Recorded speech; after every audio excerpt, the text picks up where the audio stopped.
ಶ್ರೀ ವಿಶ್ವೇಶತೀರ್ಥರ ವಿಶ್ವದರ್ಶನ ಕಾರ್ಯಕ್ರಮಕ್ಕೆ ಎಲ್ಲರಿಗೂ ಆದರದ ಸ್ವಾಗತ. ಈ ಒಂದು ದಿವಸ ಪರಮ ಪೂಜ್ಯ ಗುರುಗಳ ಭೌಮ ವ್ಯಕ್ತಿತ್ವವನ್ನು ಹಾಗೂ ಗುರುಗಳ ಜೊತೆಗಿನ ವಿಶೇಷ ಒಡನಾಟಗಳನ್ನು ಹಂಚಿಕೊಳ್ಳಲು ಪೂರ್ಣಪ್ರಜ್ಞೆ ವಿದ್ಯಾಪೀಠ ಹಿರಿಯ ವಿದ್ವಾಂಸರಾದಂತಹ ಹಾಗೂ ವಕೀಲರಾದ ವಿ ಹರಿದಾಸ ಭಟ್ ಆಚಾರ್ಯರು ನಮ್ಮೊಂದಿಗೆ ಆಗಮಿಸಿದ್ದಾರೆ.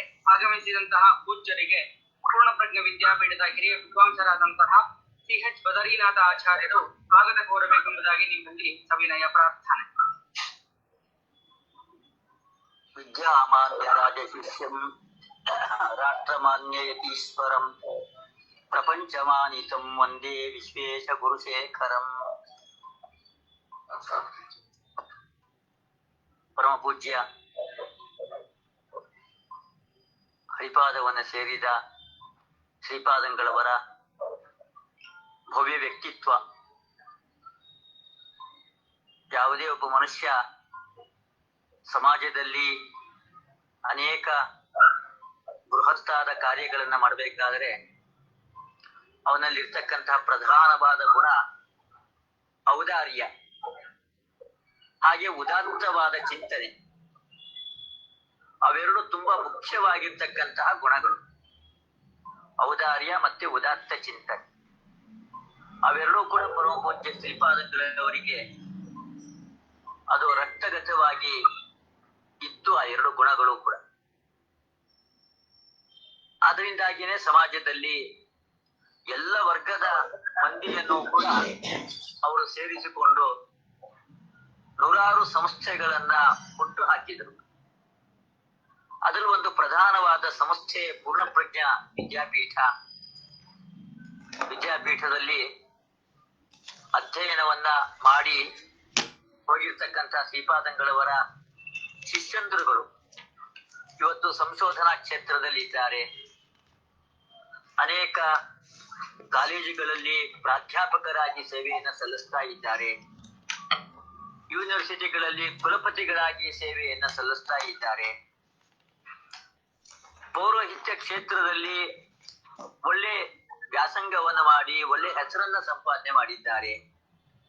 ಉಪನ್ಯಾಸ ವಾಕ್ಯಾರ್ಥ ಗೋಷ್ಠಿಗಳು ಈ ಕ್ಷೇತ್ರದಲ್ಲೂ ಕೂಡ ಅಸಾಧಾರಣವಾದ ಸೇವೆಯನ್ನ ಸಲ್ಲಿಸಿದ್ದಾರೆ. ಅನೇಕ ಮಂದಿ ಪೀಠಾಧಿಪತಿಗಳಾಗಿಯೂ ಕೂಡ ಶಾಸ್ತ್ರ ಪಾಠ ಪ್ರವಚನದಲ್ಲಿ ತಮ್ಮನ್ನ ತೊಡಗಿಸಿಕೊಂಡಿದ್ದಾರೆ. ಹೀಗೆ ಶ್ರೀಪಾದಂಗಳವರ ಶಿಷ್ಯಂದ್ರುಗಳು ಮುಟ್ಟದೇ ಇರತಕ್ಕಂತಹ ಕ್ಷೇತ್ರ ಇಲ್ಲ. ಎಲ್ಲಾ ಕ್ಷೇತ್ರದಲ್ಲೂ ಕೂಡ ತಮ್ಮ ಛಾಯೆಯನ್ನ ಎಲ್ಲ ಕಡೆಯಲ್ಲೂ ಕೂಡ ಬೀರಿದ್ದಾರೆ. ಹಾಗೆ ನ್ಯಾಯಾಂಗದಲ್ಲೂ ಕೂಡ ಕ್ಷೇತ್ರದಲ್ಲಿ, ಆ ನ್ಯಾಯಾಂಗ ಕ್ಷೇತ್ರದಲ್ಲಿ ಒಳ್ಳೆ ಹೆಸರನ್ನ ಮಾಡಿರ್ತಕ್ಕಂತಹ ನಮ್ಮ ಶ್ರೀಯುತ ಹರಿದಾಸ ಭಟ್ ಇವರು ಪೂರ್ಣಪ್ರಜ್ಞಾ ವಿದ್ಯಾಪೀಠದಲ್ಲಿ ನ್ಯಾಯ ವೇದಾಂತ ಶಾಸ್ತ್ರಗಳನ್ನ ತುಂಬಾ ಚೆನ್ನಾಗಿ ಅಧ್ಯಯನ ಮಾಡಿದವರು. ಅನಂತರ ಪರಮ ಪೂಜ್ಯ ಶ್ರೀಪಾದಂಗಳವರಲ್ಲಿ ನ್ಯಾಯಸುಧಾ ಅಧ್ಯಯನವನ್ನ ಮಾಡಿರ್ತಕ್ಕಂಥ ಒಳ್ಳೆಯ ವಿದ್ವಾಂಸರು. ಅವರು ಇರ್ತಕ್ಕಂತಹದ್ದು ನ್ಯಾಯ ಕ್ಷೇತ್ರದಲ್ಲಿ ಇದ್ದಾರೆ. ಆದರೆ ಅವರ ಮನೆಯಲ್ಲಿ ಧಾರ್ಮಿಕ ಆಚರಣೆಗಳನ್ನ ಯಾವುದನ್ನು ಕೂಡ ಬಿಟ್ಟಿಲ್ಲ.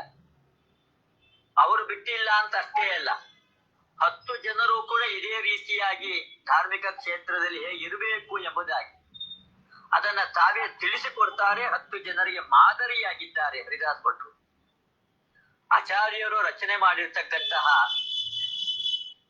ದ್ವಾದಶ ಸ್ತೋತ್ರ, ಅದರ ಪಾರಾಯಣ ಪರಂಪರೆಯೇ ಬಿಟ್ಟು ಹೋಗಿತ್ತು.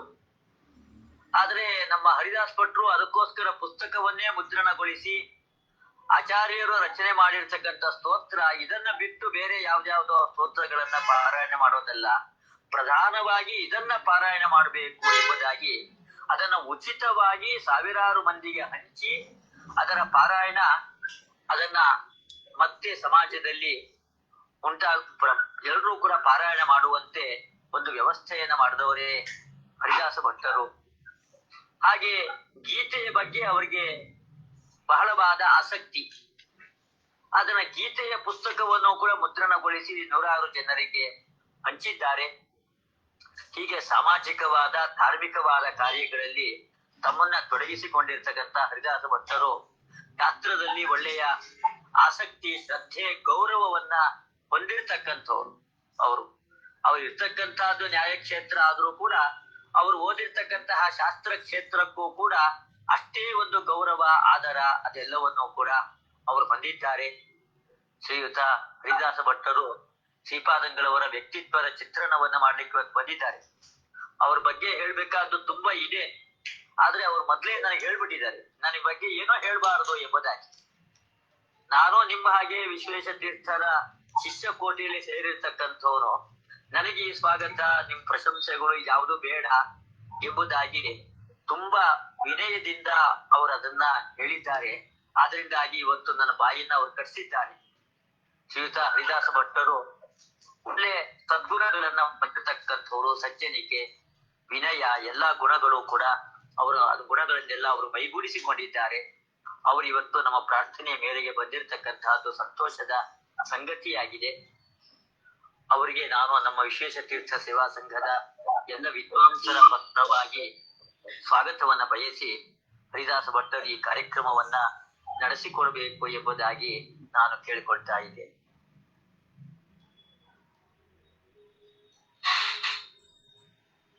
ಕೃಷ್ಣಾಯ ವಾಸುದೇವಾಯ ಹರಯೇ ಪರಮಾತ್ಮನೇ ಪ್ರಣತಕ್ಲೇಶನಾಶಾಯ ಗೋವಿಂದಾಯ ನಮೋ ನಮಃ.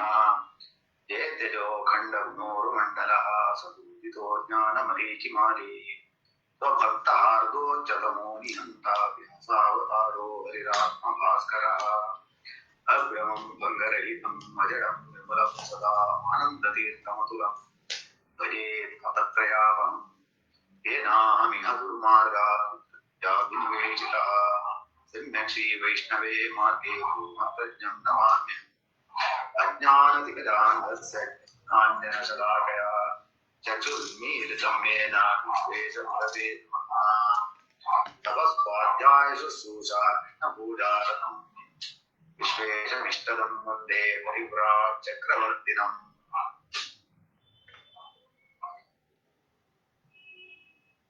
ಈಗ ನಾನು ಈ ಕಾರ್ಯಕ್ರಮಕ್ಕೊಂದು ಗುರುಗಳ ಒಂದು ಬಗ್ಗೆ ಒಂದೆರಡು ಮಾತನ್ನ ಆಡ್ಬೇಕು ಅಂತ ಆಚಾರ್ಯರು ಕೇಳ್ಕೊಂಡು, ವಾಸ್ತವಿಕವಾಗಿ ಗುರುಗಳ ಬಗ್ಗೆ ಎಲ್ರು ಎಲ್ಲವನ್ನೂ ತಿಳಿದವರೇ, ನಾವು ಹೊಸದಾಗಿ ಹೇಳುವಂತದ್ದು ಏನೂ ಇಲ್ಲ. ಆದ್ರೆ ಇಲ್ಲಿ ಒಂದು ಹೇಳ್ಬೋದು, ನಾವು ಗುರುಗಳ ಗುಣಗಾನಗಳ ಬಗ್ಗೆ ಗೊತ್ತಿದ್ದನ್ನೇ ನಾವು ಇನ್ನೊಂದ್ಸಲ ಸ್ಮರಣೆ ಮಾಡ್ಕೊಳ್ಳುವುದು ಇಷ್ಟರಲ್ಲಿ.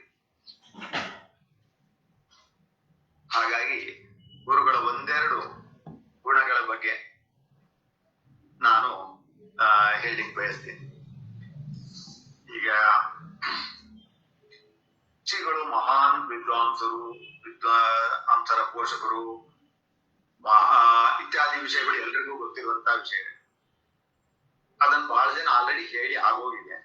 ನಾನು ಇನ್ನೊಂದೆರಡು ವಿಷಯಗಳನ್ನು ಹೇಳುವುದಕ್ಕೆ ಬಯಸ್ತೇನೆ. ಶ್ರೀಗಳವರಿಗೆ ಇತರ ಯತಿಗಳ ಬಗ್ಗೆ ಅವರಿಗೆ ಗೌರವ ಹೇಗಿತ್ತು ಅನ್ನೋದನ್ನ ನಾನು, ಅಂದ್ರೆ ಗುರುಗಳ ನಮ್ಮನ್ನ ಅವರ ಸಂಚಾರ ಕಾಲದಲ್ಲಿ ನಮ್ಮನ್ನು ಕರ್ಕೊಂಡು ಹೋದಾಗ ಆದಂತ ಒಂದು ಘಟನೆಗಳನ್ನ ಹೇಳ್ತೇನೆ. ಗುರುಗಳಿಗೆ ಇವರು ವೈಷ್ಣವರು, ಇವರು ಸ್ಮಾರಕರು, ಇನ್ನೊಂದು ಮತ್ತೊಂದು ಎನ್ನುವುದು ಯತಿಗಳ ಬಗ್ಗೆ ಅದು ಸಿದ್ಧಾಂತಿಕವಾದಂತಹ ಭಿನ್ನಾಭಿಪ್ರಾಯಗಳಿದ್ರೂ ಕೂಡ ಎಲ್ಲರ ಬಗ್ಗೆಯೂ ವಿಶೇಷವಾದಂತಹ ಗೌರವ ಇತ್ತು. ಅದರಲ್ಲಿಯೂ ಕೂಡ ತಮಗಿಂತ ಹಿರಿಯರಾದಂತಹ ಯತಿಗಳ ಬಗ್ಗೆ ಬಹಳಷ್ಟು ಗೌರವ ಇತ್ತು. ಒಂದು ಸಲ ಏನಾಯ್ತಂದ್ರೆ, ಗುರುಗಳು ಮದ್ರಾಸಿನಿಂದ ಬೆಂಗಳೂರಿಗೆ ಬರ್ತಾ ಇದ್ರು. ನಾವು ಕೂಡ ಅದೇ ವಿದ್ಯಾರ್ಥಿಗಳಾಗಿ ಅದೇ ವ್ಯಾನ್ ನಲ್ಲಿ ಕೂತಿದ್ವಿ. ಮದ್ರಾಸಿನಿಂದ ಬಂದು ಕಾಂಚೀಪುರಂ ದಾಟಿ ಸ್ವಲ್ಪ ಮುಂದಕ್ಕೆ ಬಂದಿದ್ವಿ. ತಕ್ಷಣ ಗುರುಗಳು ಹೇಳಿದ್ರು, ಈ ವ್ಯಾನ್ ನಿಲ್ಸಿ ನಾವು ಸ್ವಲ್ಪ ವಾಪಸ್ ಹೋಗಿ ಕಾಂಚೀಪುರಂ ಒಳಗಡೆ ಹೋಗ್ಬೇಕು, ಅಲ್ಲಿ ಕಾಂಚಿ ಮಠದ ಪರಮಾಚಾರ್ಯರನ್ನು ನೋಡ್ಕೊಂಡು ಹೋಗ್ಬೇಕು. ಅಂದ್ರೆ ಇದು ಸುಮಾರು 1990 ಇಸ್ವಿ ಇರ್ಬೋದು, 89-90 ಇಸ್ವಿ. ಆವಾಗ ಜಯೇಂದ್ರ ಸರಸ್ವತಿಯವರು ಉತ್ತರಾಧಿಕಾರಿಯಾಗಿ, ಪರಮಾಚಾರ್ಯರ ಉತ್ತರಾಧಿಕಾರಿಯಾಗಿ ಸನ್ಯಾಸ ಸ್ವೀಕರಿಸಿದ್ರು. ಪರಮಾಚಾರ್ಯರು ಅಂತಂದ್ರೆ ಕಾಂಚಿಯಲ್ಲಿ ಅವರು ಯಾರನ್ನು ಮಾತಾಡ್ತಾ ಇರಲಿಲ್ಲ. ಬಹಳ ಏನು ಶ್ರೇಷ್ಠ ವಿದ್ವಾಂಸರಾಗಿದ್ರು ಹಾಗೂ ಬಹಳ ಕರ್ಮಠರು, ಬಹಳ ನಿಷ್ಠಾವಂತರಾಗಿದ್ರು. ಅವರನ್ನು ನೋಡ್ಬೇಕು ಅಂತ ಹೇಳಿ ಸ್ವಾಮಿಗಳು ಹೊರಟರು ಕಾಂಚಿಗೆ ಹೋಗಿ ಹಾಗೆ ಅವರನ್ನು ನೋಡ್ಕೊಂಡು ಅವರ ದರ್ಶನ ಮಾಡಿ ಆಮೇಲೆ ಮತ್ತೆ ಬೆಂಗಳೂರು ಕಡೆಗೆ ಪ್ರಯಾಣ ಬೆಳೆಸಿ ತಮ್ಮ ಬಹಳಷ್ಟು ಕಾರ್ಯಕ್ರಮಗಳ ಮಧ್ಯೆಯೂ ಕೂಡ ದಾರಿಯಲ್ಲೆಲ್ಲಾದ್ರೂ ಹೋಗ್ತಾ ಈ ತರ ಯಾರಾದ್ರೂ ತಮಗಿಂತ ವಯಸ್ಸಿನಲ್ಲಿ ದೊಡ್ಡವರು ಯಾರಾದ್ರೂ ಇದ್ರೆ ಅದು ಅವರನ್ನು ಹೋಗಿ ಭೇಟಿ ಮಾಡಿ ಒಂದು ಗೌರವ ಸಲ್ಲಿಸಿ ಹೋಗುವಂತಹ ಒಂದು ಪರಿಪಾಠವನ್ನ ಸ್ವಾಮಿಗಳು ಇಟ್ಕೊಂಡಿದ್ರು. ಇದು ಏನ್ ತೋರಿಸ್ತದೆ ಅಂದ್ರೆ ಅವರು ತಾವು ಸನ್ಯಾಸಿಗಳಾಗಿ ಒಂದು ಮಧ್ವ ಸಿದ್ಧಾಂತವನ್ನು ಅನುಸರಿಸುವವರಾದರೂ ಕೂಡ ಇತರ ಪೀಠಾಧಿಪತಿಗಳಲ್ಲಿಯೂ ಕೂಡ ಅವರು ಬಹಳ ಮಧುರ ಬಾಂಧವ್ಯವನ್ನು ಹೊಂದಿದ್ರು. ಇದು ಅವರ ವಿಶೇಷ ಮುಂದುವರಿಕೆಯಾಗಿ ಕಾಂಚಿ ಮಠದ ಜಯೇಂದ್ರ ಸರಸ್ವತಿ ಅವರು ಬಹಳಷ್ಟು ಬಾರಿ ಉಡುಪಿ ಬಂದಿದ್ರು. ರಥೋತ್ಸವದಲ್ಲಿ ಶ್ರೀಕೃಷ್ಣನ ರಥೋತ್ಸವದಲ್ಲಿ ಪಾಲ್ಗೊಂಡಿದ್ರು. ನಮ್ಮ ಗುರುಗಳು ವಿಶೇಷವಾಗಿ ಅವರಿಗೆ ಬಹಳ ವ್ಯವಸ್ಥೆಯನ್ನೆಲ್ಲ ಮಾಡ್ಕೊಟ್ಟಿದ್ರು. ಇಂಥದ್ದೆಲ್ಲ ಇದೇ ರೀತಿ ಆದಾಗ ಒಂದ್ಸಲ ಸಂಚಾರ ಕಾಲದಲ್ಲಿ ಶಿರಡಿ ಪುಟ್ಟಪರ್ತಿಯಲ್ಲಿ ಸಾಯಿಬಾಬಾ ಅವರ ಜೀವಂತವಾಗಿದ್ರು. ಅವರು ಒಂದು ಅವರ ಹುಟ್ಟುಹಬ್ಬದ ಪ್ರಯುಕ್ತವಾಗಿ ಅಲ್ಲಿ ಕೆಲವೊಂದು ಹಳ್ಳಿಗಳಿಗೆ ನೀರು ಪೂರೈಸುವಂತಹ ಒಂದು ಯೋಜನೆಯನ್ನು ಹಾಕೊಂಡಿದ್ರು. ಅದು ಪೇಪರ್ ದೊಡ್ಡದಾಗಿ ಬರ್ತಾ ಇತ್ತು. ಪುಟ್ಟಪರ್ತಿ ಸಾಯಿಬಾಬಾ ಅವರು ತಮ್ಮ ಹುಟ್ಟುಹಬ್ಬದ ಅಂಗವಾಗಿ ಇಷ್ಟಿಷ್ಟು ತಾಲೂಕುಗಳಿಗೆ, ಇಷ್ಟು ಹಳ್ಳಿಗಳಿಗೆ ನೀರು ಪೂರೈಕೆ ಮಾಡ್ತಾರೆ ತಮ್ಮ ಸ್ವಂತ ಹಣದಲ್ಲಿ ಅಂತ. ಇದು ಸಾಮಾಜಿಕ ಒಂದು ಸಮಾಜ ಸೇವೆ ಅವರು. ಇದನ್ನು ವಿರೋಧಿಸುವವರು, ಅವ್ರನ್ನ ಅಪಹಾಸ್ಯ ಮಾಡುವವರು ಬಹಳ ಇರ್ತಾರೆ. ಇದೇ ರೀತಿಯಾಗಿ ಬೆಂಗಳೂರಿನಲ್ಲಿ ಒಬ್ರು ಬುದ್ಧಿಜೀವಿ ಚಾಟಿಸ್ಕೊಂಡವರು ಒಬ್ರು ಅದಕ್ಕೆ ಸಾಯಿಬಾಬರ ಅವ್ರ ಬಗ್ಗೆ ಬಹಳ ಕೆಟ್ಟದಾಗಿ ಪೇಪರ್ಗಳಲ್ಲಿ ಬರೆದಿದ್ರು. ಇದನ್ನ ನಾವು ಅವಾಗ ಇನ್ನೂ ಚಿಕ್ಕ ವಯಸ್ಸು, ಅಷ್ಟೊಂದು ಸರಿಯಾದ ಜ್ಞಾನ ಇಲ್ಲ. ಸೊ ಗುರುಗಳನ್ನು ಕೇಳಿದೆ. ಒಂದು ಕಡೆಯಿಂದ ಅವ್ರು ಈ ತರ ಸಾವಿರಾರು ಜನ ಅವರ ಭಕ್ತರು ಒಂದು ಕಡೆಯಿಂದ ಇರ್ತಾರೆ, ಒಂದು ಕಡೆಯಿಂದ ಕೆಲವು ಮಂದಿ ಅವರನ್ನ ಒಬ್ಬ ಸಮಾಜದ ದೊಡ್ಡ ವ್ಯಕ್ತಿ, ಹಿಂದೂ ಧಾರ್ಮಿಕ ಮುಖಂಡ ಅಂದ್ಕೊಳ್ಳೋರ್ನ ಅಪಹಾಸ್ಯ ಮಾಡುವುದು, ಅವ್ರ ಬಗ್ಗೆ ಇಲ್ಲ ಸಲ್ಲದ ಆರೋಪಗಳನ್ನು ಮಾಡುವುದು, ಇದನ್ನೆಲ್ಲ ಪತ್ರಿಕೆಗಳಲ್ಲಿ ಆಗುದು, ಇಂಥದ್ದು ನಡೀತಾ ಇರುತ್ತೆ. ಈ ಸಾಯಿಬಾಬಾ ಅವ್ರು ಏನು ಅಂತ ನಮ್ಗೆ ಗೊತ್ತಿಲ್ಲ, ಸ್ವಲ್ಪ ಇವ್ರ ಬಗ್ಗೆ ಹೇಳಿ ಏನಿದ್ರು ಅಂತ ಕೇಳಿ ಗುರುಗಳು ಹೇಳಿದ್ರು, ಯದ್ಯದ್ ವಿಭೂತಿ ಮತ್ ಸತ್ವಂ ಅಂತ ಭಗವಂತನೇ ಶ್ರೀ ಉಪದೇಶ ಮಾಡಿದ್ದಿದೆ ಭಗವದ್ಗೀತೆಯಲ್ಲಿ. ಅವರು ಇಷ್ಟೊಂದು ಹಣ ತಾವು ಖರ್ಚು ಮಾಡಿ ಸಮಾಜ ಸೇವೆ ಅಂತ ಮಾಡಬೇಕಾದ್ರೆ ಅದ್ರಲ್ಲಿ ಏನೋ ಒಂದು ವಿಶೇಷವಾದಂತಹ ಶಕ್ತಿ ಅವರಲ್ಲಿದೆ. ಆ ಏನೋ ಶಕ್ತಿ ಇಲ್ಲದೆ ಅಷ್ಟು ಜನ ಅವರನ್ನ ಅವಲಂಬಿಸಲಿಕ್ಕೆ ಸಾಧ್ಯ ಇಲ್ಲ. ಜೊತೆಗೆ ಅವರಲ್ಲಿ ಇಂಥ ಸೇವಾ ಮನೋಭಾವ ಬರ್ಲಿಕ್ಕೆ ಸಾಧ್ಯ ಇಲ್ಲ. ಹಾಗೆ ಏನೋ ಒಂದು ಶಕ್ತಿ ಇರುತ್ತೆ ಅವರಲ್ಲಿ. ನಾವು ಅದು ಏನು ಅಂತ ಗೊತ್ತಿಲ್ಲದೆ ಅದರ ವಿರುದ್ಧವಾಗಿ ನಾವು ಮಾತಾಡಬಾರದು. ಅದ್ರ ಬಗ್ಗೆ ಕೆಟ್ಟದಾಗಿ ಯಾರ ಬಗ್ಗೆ ಕೆಟ್ಟ ಮಾತುಗಳನ್ನ ಆಡಬಾರದು. ಅವರು ಸಮಾಜಕ್ಕೆ ಸೇವೆ ಅಂತ ಮಾಡ್ತಾ ಇದ್ದಾರೆ, ಸಮಾಜ ಸೇವೆ ಆಗ್ತಾ ಇದೆ. ಹಾಗಾಗಿ ಅವ್ರಿಗೆ ದುಡ್ಡಿಯಲ್ಲಿ ಬಂದು ಏನೋ ಅಂತ ನೋಡಬಾರದು. ಅವರ ಸೇವೆಯನ್ನಷ್ಟೇ, ಒಳ್ಳೆಯ ಗುಣಗಳನ್ನಷ್ಟೇ ನಾವು ಗಮನಿಸಬೇಕು. ಉಳಿದ ವಿಷಯಗಳ ಬಗ್ಗೆ ಜಿಜ್ಞಾಸೆ ಮಾಡಬಾರದು ಅಂತ ಹೇಳಿದ್ರು. ಈ ಮಾತು ನನ್ನ ತಲೆನಲ್ಲಿ ಬಹಳ ವರ್ಷಗಳಿಂದ ಹಾಗೆಯೇ ಉಳಿದ್ಬಿಟ್ಟಿದೆ. ಯಾರಾದ್ರೂ ದೊಡ್ಡವರು ಮಹಾತ್ಮರು ಏನಾದ್ರು ಮಾಡಿದ್ರೆ ಅವ್ರ ಬಗ್ಗೆ ಕೆಟ್ಟದಾಗಿ ಮಾತಾಡೋರು ಬಹಳ ಇರ್ತಾರೆ. ಆಗ ನಾವು ಅದ್ರ ಬಗ್ಗೆ ಗಮನ ಹರಿಸಬಾರ್ದು. ಅವ್ರು ಏನು ಒಳ್ಳೆ ಕೆಲಸಗಳನ್ನು ಮಾಡಿದ್ದಾರೆ ಅದನ್ನ ಮಾತ್ರ ನೋಡ್ಬೇಕು. ಇದು ಶ್ರೀಮದ್ ಆಚಾರ್ಯರು ಹೇಳಿರುವಂತಹ ಮಾತು. ಯಾರಾದ್ರೂ ಸಜ್ಜನರು ಒಳ್ಳೆ ಕೆಲಸ ತಪ್ಪುಗಳು ಮಾಡಿದ್ರು ಅದನ್ನ ನಾವು ಕೇಳಬಾರ್ದು. ಕೆಟ್ಟವರು ತಪ್ಪು ಮಾಡಿದ್ರೆ ಅದನ್ನ ಹೇಳ್ಬೇಕು. ಈ ನಮ್ಮ ಗುರುಗಳು ಅವರ ಜೀವನದಲ್ಲಿ ಅವರ ಜೀವನವನ್ನು ನೋಡಿದ್ರೆ ಅವ್ರು ಹೀಗೆ ಇರಿ ಅಂತ ಬೇರೆಯವರಿಗೆ ಅವ್ರು ಹೇಳಿರಲಿಲ್ಲ. ಆದ್ರೆ ಅವರ ಜೀವನವನ್ನು ನಾವು ಸರಿಯಾಗಿ ಸ್ವಲ್ಪ ಸೂಕ್ಷ್ಮವಾಗಿ ನೋಡಿದ್ರೆ ಅವರು ಪುರಾಣಗಳಲ್ಲಿ, ಮಹಾಭಾರತದಲ್ಲಿ ಮಧ್ವಾಚಾರ್ಯರು ಏನು ನೀತಿಯನ್ನು ಹೇಳಿದ್ದಾರೆ ಅದನ್ನು ನಾವು ಪೂರ್ಣವಾಗಿ ಅಳವಡಿಸಿಕೊಂಡಿದ್ರು ಅಂತ ನನಗೆ ಅನಿಸ್ತದೆ. ಇದ್ರ ಬಗ್ಗೆ ಮುಂದೆ ಒಂದೆರಡು ವಿಷಯಗಳನ್ನು ಹೇಳ್ತೀನಿ. ಹೀಗೆ ಗುರುಗಳದ್ದು ಇದಂತಹ ಒಂದು ಅದರ ಒಳ್ಳೆಯದನ್ನು ಮಾತ್ರ ಗ್ರಹಿಸುವಂತಹ ಒಂದು ವಿಶೇಷವಾದ ಗುಣ ಅವರಲ್ಲಿ ಇತ್ತು. ಇನ್ನೊಂದ್ಸಲ ಅವರಿಗೆ ಶಿಷ್ಯರ ಬಗ್ಗೆ ಬಹಳಷ್ಟು ಕರುಣೆ ಇತ್ತು. ಅದು ಇದು ಅಂತ ನಮ್ಮ ಮಂತ್ರರೆಲ್ಲ ಬಹಳ ಆಗಿದ್ದಾರೆ ಹೇಳಿದ್ದಾರೆ. ಅಂತದ್ದೇ ಒಂದು ಘಟನೆ ನನ್ನ ಜೀವನದಲ್ಲಿ ಒಂದ್ಸಲ ನಡೆದಿತ್ತು. ಅದನ್ನು ಒಂದು ಹೇಳ್ಬೇಕು. ಒಂದ್ಸಲ ಒಂದು 10-15 ವರ್ಷದ ಹಿಂದೆ ಅಂತ ಅನ್ಸುತ್ತೆ, ಗುರುಗಳ ಸೆಕ್ರೆಟರಿ ಅವರು ನನ್ಗೆ ಬೆಳಿಗ್ಗೆ 8 ಗಂಟೆ ಫೋನ್ ಮಾಡಿ ನೀವು 9:30ಗೆ ಬೆಂಗಳೂರು ದೇವನಹಳ್ಳಿ ವಿಮಾನ ನಿಲ್ದಾಣಕ್ಕೆ ಬರ್ಲಿಕ್ಕೆ ಆಗ್ತದಾ ಅಂತೇಳಿ ಗುರುಗಳು ಕೇಳ್ತಾ ಇದ್ದಾರೆ. ಹೈದರಾಬಾದ್ಗೆ ಹೋಗ್ಬೇಕು, ಹೋಗಿ ಸಾಯಂಕಾಲ ವಿಮಾನದಲ್ಲಿ ಮತ್ತೆ ವಾಪಸ್ ಬರಬೇಕು. ನಿಮ್ಗೆ ಇವತ್ತು ಬರ್ಲಿಕ್ಕೆ ಆಗತ್ತಾ ಅಂತ ಗುರುಗಳು ಕೇಳಿದ್ದಾರೆ ಅಂತ ಹೇಳಿದ್ರು. ನನಗೆ ಒಂದ್ಸಲ ಈಗ ಗುರುಗಳು ಹೇಳಿದಾಗ ನಾವು ಹೋಗ್ಲೇಬೇಕು, ಆಗತ್ತಾ ಅನ್ನೋ ಪ್ರಶ್ನೆ ಇಲ್ಲ. ಅವ್ರು ಆದೇಶ ಮಾಡ್ಬೇಕಾಗಿತ್ತು, ಆದ್ರೆ ಅವ್ರು ಕೇಳ್ತಾ ಇದ್ದಾರೆ ಅಂತ ಸೆಕ್ರೆಟರಿ ಹೇಳ್ತಾರೆ. ಇವತ್ತು ಆದ್ರೆ ಸಮಯ ಬಹಳ ಕಡಿಮೆ ಇದೆ. ತಕ್ಷಣ 5-10 ನಿಮಿಷದಲ್ಲಿ ಮನೆಯಿಂದ ಹೊರಟ್ಬಿಡ್ಬೇಕು. ಅಷ್ಟು ಆಲೋಚನೆ ಮಾಡ್ತಾ ಇರುವಾಗಲೇ ಸ್ವಾಮಿಗಳು ಫೋನ್ ತಗೊಂಡು ನೋಡ, ಅಲ್ಲೊಂದು ರಾಮ ದೇವಸ್ಥಾನವನ್ನ ಒಬ್ರು ಕೊಡ್ಬೇಕು ಅಂತಿದ್ದಾರೆ, ಅಲ್ಲಿ ಸರಿಯಾಗಿ ಪೂಜೆ ವ್ಯವಸ್ಥೆ ಇಲ್ಲ ಅಂತೆ. ಆ ದೇವಸ್ಥಾನಕ್ಕೆ ನಾವು ನೋಡ್ಬೇಕು, ಏನೋ ಸ್ವಲ್ಪ ಆ ದೇವಸ್ಥಾನದ ಬಗ್ಗೆ ಕಾನೂನು ತೊಡಕು ಕೂಡ ಇದೆಯಂತೆ. ನೀನು ಬಂದ್ರೆ ಒಂದ್ ಸ್ವಲ್ಪ ಅನುಕೂಲ ಆಗ್ತದೆ ನನ್ಗೆ ಅಂತ ಹೇಳಿ ತಕ್ಷಣ ನಾನು ಹೇಳಿದೆ, ಸ್ವಾಮಿ ನೀವು ಅದನ್ನ ಆದೇಶ ಮಾಡ್ಬೇಕು, ನಾನು ತಕ್ಷಣ ಹೊರಟು ಬಿಡ್ತೀನಿ ಅಂತ ಹೇಳಿ ಹೊರಟೆ. ಇನ್ ಜಾಸ್ತಿ ಏನೂ ಮಾತಾಡ್ಲಿಲ್ಲ. 5 ನಿಮಿಷ ಮನೆಯಿಂದ ಹೊರಟು ಏರ್ಪೋರ್ಟ್ ಹೋದೆ. ಏರ್ಪೋರ್ಟ್ ಹೋಗುವಾಗ ಅವ್ರು ಆಲ್ರೆಡಿ ಅವರು ನನಗೆ ಟಿಕೆಟ್ ಕೂಡ ಅವ್ರ ಎಲ್ಲ ರೆಡಿ ಮಾಡಿ ಇಟ್ಟಿದ್ರಲ್ಲಿ. ಟಿಕೆಟ್ ತಗೊಂಡು ನೇರವಾಗಿ ಒಳಗೆ ಹೋದೆ. ಸ್ವಾಮಿಗಳು ಆಲ್ರೆಡಿ ಮುಂದೆ ಹೋಗಿದ್ರು, ಸ್ವಲ್ಪ ಕೂತಿದ್ರು. ಅವರ ಚೀಲ ಎಲ್ಲ ಇಟ್ಕೊಂಡು ನಾನು ಅವ್ರ ಹಿಂದೆ ಹೋಗಿ ನೇರವಾಗಿ ವಿಮಾನದಲ್ಲಿ ಹೋಗಿ ಕೂತ್ಕೊಂಡು ತಕ್ಷಣ ವಿಮಾನ ಹೊರಟ್ಬಿಡ್ತೀನಿ. ಸ್ವಲ್ಪ ಆದ್ಮೇಲೆ ಸ್ವಾಮಿಗಳು ಸ್ವಲ್ಪ ಹೊತ್ತು ಪತ್ರಿಕೆಗಳನ್ನು ಓದಿದ್ರು. ಎಲ್ಲಾ ಪತ್ರಿಕೆಗಳು, ಬಹಳಷ್ಟು ಪತ್ರಿಕೆಗಳು ಅವರ ಬ್ಯಾಗ್ ನಲ್ಲಿ ಇತ್ತು, ತೆಗೆದುಕೊಡ್ಲಿಕ್ಕೆ ಹೇಳಿದ್ರು, ತೆಗೆದುಕೊಂಡೆ. ಓದಿ ಆದ್ಮೇಲೆ ನನಗೆ ಕೇಳಿದ್ರು, ನೋಡಿ ನಾನು ನಿನ್ನ ಇದ್ದಕ್ಕಿದ್ದಾಗಿ ಪೂರ್ವ ಸೂಚನೆ ಇಲ್ಲದೆ ಬರ್ಲಿಕ್ಕೆ ಹೇಳಿದೆ, ನೀನು ಉಪಾಹಾರ ಮಾಡಿರ್ಲಿಕ್ಕಿಲ್ಲ ಅಂತ ನನ್ಗೆ ಅನಿಸ್ತಾ ಇದೆ. ಮಧ್ಯಾಹ್ನನೂ ನಾವೀಗ ಅಲ್ಲಿ ಹೋಗಿ ಮತ್ತೆ ಮಠಕ್ಕೆ ಹೋಗಿ ಮತ್ತೆ ಪೂಜೆ ಆಗಿ ಭಿಕ್ಷೆ ಆಗುವಾಗ ತಡ ಆಗ್ತದೆ, ನಿನ್ಗೆ ಸ್ವಲ್ಪ ತೊಂದರೆ ಆಯ್ತು ನನ್ನಿಂದಾಗಿ ಅಂತ. ನನ್ಗೆ ಬಹಳ ಸಂಕೋಚ ಆಯ್ತು. ಸ್ವಾಮಿ ನೀವು ಹೀಗಂದ್ರೆ ನೀವ್ ಹೇಳ್ದ ನಾವು ಬರಬೇಕು ಶಿಷ್ಯರು ಅಂತಂದ್ರೆ ನೀವು ನಮ್ಗೆ ಏನೂ ತೊಂದರೆ ಇಲ್ಲ, ನೀವ್ ಯಾವಾಗ ಕರೆದ್ರು ನಾವ್ ಎಲ್ಲಿಗೂ ಬರ್ಲಿಕ್ಕೆ ಸಿದ್ಧ ಅಂತ ಹೇಳಿದ್ವಿ. ಆದ್ಮೇಲೆ ಆಮೇಲೆ ಆಯ್ತು ಮಾತಾಡಿದ್ರು, ಬೇರೆ ಪತ್ರಿಕೆ ಓದಿದ್ರು. ಅವ್ರ ಪಾಡಿಗೆ ಕಣ್ಣು ಮುಚ್ಕೊಂಡು ಧ್ಯಾನ ಮಾಡ್ತಾ ಇದ್ರು, ಕೈನಲ್ಲಿ ಎಣಿಸ್ತಾ ಇದ್ರು. ನನ್ಗೆ ಸ್ವಲ್ಪ ಮೊದ್ಲಿಂದ ಇದನ್ನ ನೋಡಿದ್ದೆ ನಾನು, ಅದ್ರ ಹಿಂದೆ ಎಲ್ಲ ಕೇಳಿರ್ಲಿಲ್ಲ. ಸೊ ಇವತ್ತು ಸ್ವಲ್ಪ ಧೈರ್ಯ ಮಾಡ್ಕೊಂಡು ಗುರುಗಳನ್ನು ಕೇಳ್ಬಿಡೋಣ ಅಂತ ಆಲೋಚನೆ ಮಾಡ್ಕೊಂಡೆ.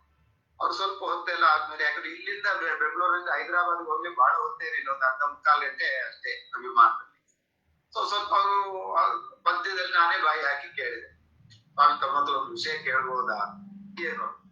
ತಾವು ತುಟಿ ಅಲ್ಲಾಡಿಸ್ತಾ ಇದ್ರಿ, ಏನೋ ಜಪ ಮಾಡ್ತಾ ಇದ್ರಿ, ಕೈಯಲ್ಲಿ ಎಣಿಸ್ತಾ ಇದ್ರಿ, ಏನು ಅಂತ ನಾನು ಕೇಳ್ಬೋದಾ ಅಂತ ಕೇಳಿದೆ. ಅದಕ್ಕಂದ್ರೆ ಅದು ಹರಿನಾಮ ಸ್ಮರಣೆ ಅಂತ. ಹರಿನಾಮ ಸ್ಮರಣೆ ಅಂದ್ರೆ ಅದಕ್ಕೆ ಮಂತ್ರ ಜಪ ಮಾಡ್ತೀರಾ ಅಂತ ಕೇಳಿ, ಮಡಿಗಿಡಿ ಏನು ಬೇಡವಾ ಅಂತ. ಇದು ನಾಮ ಸ್ಮರಣೆ, ನಾಮ ಜಪ. ಇದಕ್ಕೆ ಇದು ಮಂತ್ರ ಜಪ ಅಲ್ಲ, ನಾಮ ಜಪ. ಹಾಗಾಗಿ ಇದಕ್ಕೆ ಇದನ್ನೇ ಯಾವಾಗ್ಲೂ ಕೂಡ ಜಪ ಮಾಡಬಹುದು. ಇದು ನಿಮ್ಗೆ ಗೊತ್ತಿಲ್ವ? ಇದು ಮಧ್ವಾಚಾರ್ಯ ಹೇಳಿರೋದು, ಸ್ಮರ್ತವ್ಯ ಸತತಂ ವಿಷ್ಣು ವಿಸ್ಮರ್ತವ್ಯೋ ನ ಕದಾಚನ ಸರ್ವೇ ವಿಧಿ ನಿಷೇಧಾಸ್ಯು ಏತಯೋರೇವ ಕಿಂಕರ ಅಂತ ಹೇಳಿದ್ರು ಅಂತ ಹೇಳಿ ನಾನು ಅಂದ್ಕೊಂಡೆ. ಆಮೇಲೆ ಹೇಳಿದ್ರು, ಇಡೀ ದಿನ ಯಾವಾಗ್ಲೂ ದೇವರ ಸ್ಮರಣೆ ಮಾಡ್ತಾ ಇರ್ಬೇಕು, ರಾತ್ರಿನೂ ಎದ್ದಾಗ ದೇವರ ಸ್ಮರಣೆ ಮಾಡ್ಬೇಕು. ಹರಿನಾಮ ಸ್ಮರಣೆ ಮಾಡೋದಕ್ಕೆ ಯಾವುದೇ ಮಡಿ ಮೈಲಿಗೆಗಳು ಇಲ್ಲ. ಅದಕ್ಕೇನೆ ಎಲ್ಲರೂ ಕೂಡ ರಾಮ ರಾಮ ಕೃಷ್ಣ ಅಂತ ಎಲ್ಲ ಹೇಳ್ತಾ ಇರ್ತಾರೆ ಸಮಾಜದಲ್ಲಿ. ಅಂದ್ರೆ ನನ್ಗೆ ಅನಿಸ್ತು, ಮೊದಲು ಈಗ ವಯಸ್ಸಾದ್ಮೇಲೆ ರಾಮ ಕೃಷ್ಣ ಅಂತ ಕಷ್ಟ ಆದಾಗ ನಾವು ಹೇಳೋದಿಲ್ಲ, ಕಷ್ಟ ಆದಾಗ ಮಾತ್ರ ಅಲ್ಲ, ಇವರು ಸ್ವಸ್ಥರಾಗಿದ್ದಾಗಲೂ ಹೇಳೋದನ್ನು ಬೆಳೆಸ್ಕೋಬೇಕು. ಕಷ್ಟ ಕಾಲದಲ್ಲಿ ಇದು ಸ್ಮರಣೆ ಬರ್ಬೇಕಾದ್ರೆ ಒಂದು ಸ್ವಸ್ಥರಾಗಿದ್ದಾಗ, ಅಂಗಾಂಗಗಳು ಗಟ್ಟಿ ಇದ್ದಾಗ ಇದನ್ನು ನಿರಂತರ ಮಾಡಬೇಕು. ಇನ್ನು ಹೇಳಿದ್ರ ದೇವರ ಸ್ಮರಣೆ ಯಾವಾಗ ಮಾಡ್ಬೇಕು? ಬರೀ ದಿನದಲ್ಲಿ ಅಷ್ಟೇ ಅಲ್ಲ, ರಾತ್ರಿಯೂ ಕೂಡ ಮಾಡ್ಬೇಕು. ರಾತ್ರಿ ಕಾಲದಲ್ಲಿ ನಾವು ಅಕಸ್ಮಾತ್ ಆಗಿ ನಿದ್ದೆಯಿಂದ ಎದ್ದಾಗ ಅವಾಗ್ಲೂ ಮಾಡ್ಬೇಕು. ಅಂತರಾಲೇ ತಥೋ ಬುದ್ಧ್ವಾ ಸ್ಮರೇತ ಬಹುಲು ಹರಿ ಅಂತ ಆಚಾರ್ಯರು ಹೇಳಿದ್ರು.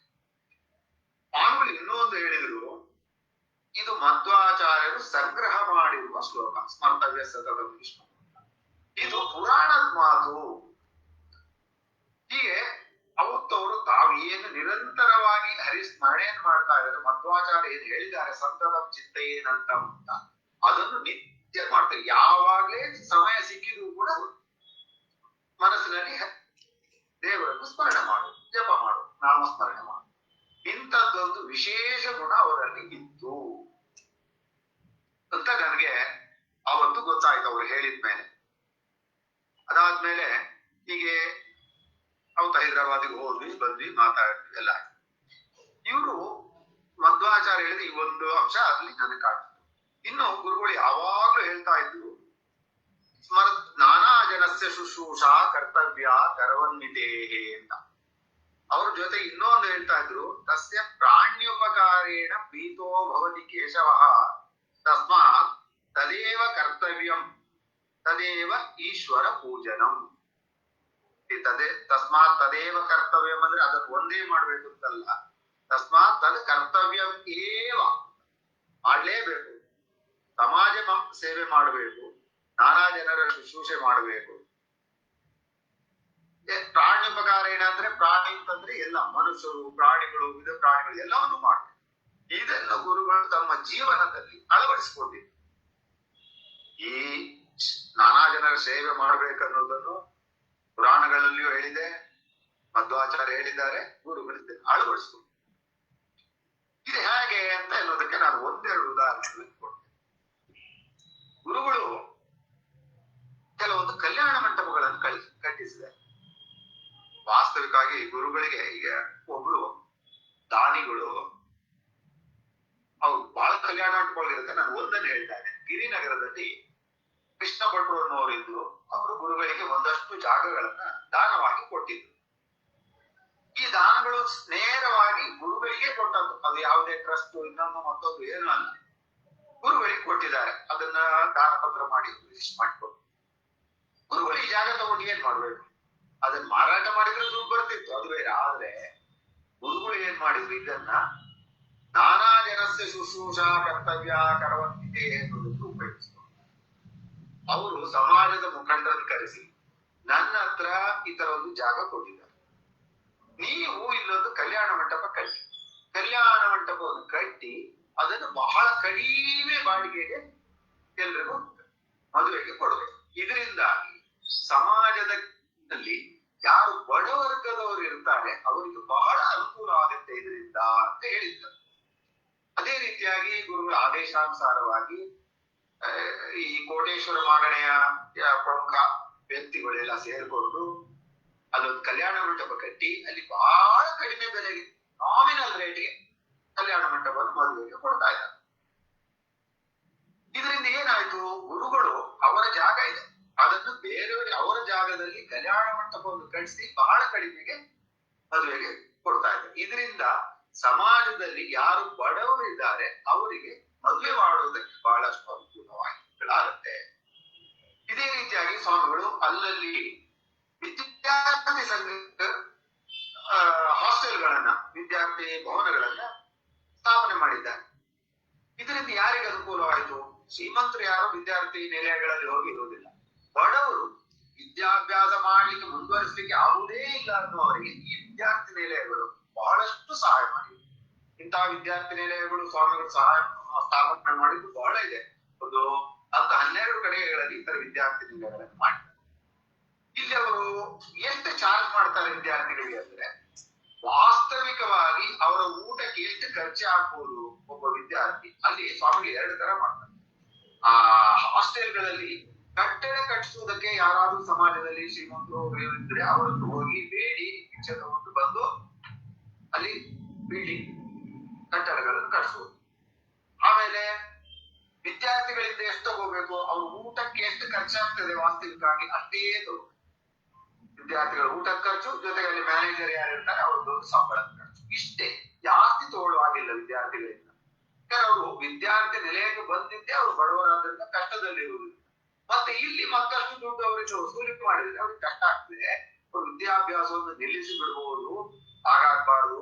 ಬಹಳ ಜನ ಆಸಕ್ತರಿರ್ತಾರೆ, ಪ್ರತಿಭಾವಂತರು ಇರ್ತಾರೆ, ಇವರಿಗೆಲ್ಲ ಅನುಕೂಲ ಆಗಬೇಕು ಅನ್ನುವ ಒಂದೇ ಒಂದು ಸಹ ಉದ್ದೇಶದಿಂದ ಗುರುಗಳು ತಾವು ಬೇರೆ ಕಡೆ ಶ್ರೀಮಂತರ ಹತ್ರ ಧನ ಸಹಾಯ ಆಗೋದು ತಗೊಂಡು ಬಂದು ವಿದ್ಯಾರ್ಥಿ ನಿಲಯಗಳನ್ನ ಸ್ಥಾಪನೆ ಮಾಡಿ, ಆಯಾ ಊರುಗಳಲ್ಲಿ ಯಾರು ಮುಖಂಡರಿದ್ದಾರೆ, ಶ್ರೀಮಂತರಿದ್ದಾರೆ, ಅವ್ರಿಗೆ ಹೇಳಿ ಒತ್ತಾಯ ಮಾಡಿ ಒಂದೊಂದು ವಿದ್ಯಾರ್ಥಿ ನಿಲಯಗಳನ್ನ ಸ್ಥಾಪನೆ ಮಾಡಿದ್ದಾರೆ.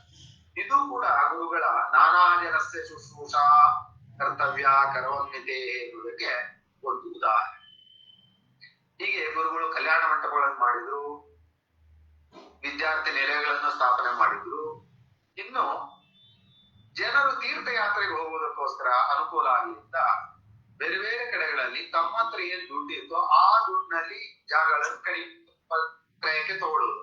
ತಿರುಪತಿ, ಅಯೋಧ್ಯ, ಕಾಶಿ, ದೆಹಲಿ ತರ, ಅಥವಾ ಸರ್ಕಾರಕ್ಕೆ ಅಪ್ಲಿಕೇಶನ್ ಕೊಟ್ಟು ನಮ್ಗೊಂದು ಜಾಗವನ್ನು ಕೊಡಿ ಅಂತ ಹೇಳಿ ಕೇಳಿ ಬಹಳಷ್ಟು ಕಷ್ಟಪಟ್ಟು ಜಾಗವನ್ನು ಅಲಾಟ್ ಮಾಡಿಸ್ಕೊಂಡು ಅದರಲ್ಲಿ ಕಟ್ಟಡ ಕಟ್ಟಿ ದಾನಿಗಳ ಮುಖಾಂತರ ಅದಕ್ಕೆ ಹಣ ಸಂಗ್ರಹ ಮಾಡಿ ಕಟ್ಟಡವನ್ನು ಕಟ್ಟಿ ಜನರಿಗೆ ಅರ್ಪಣೆ ಮಾಡುವುದು.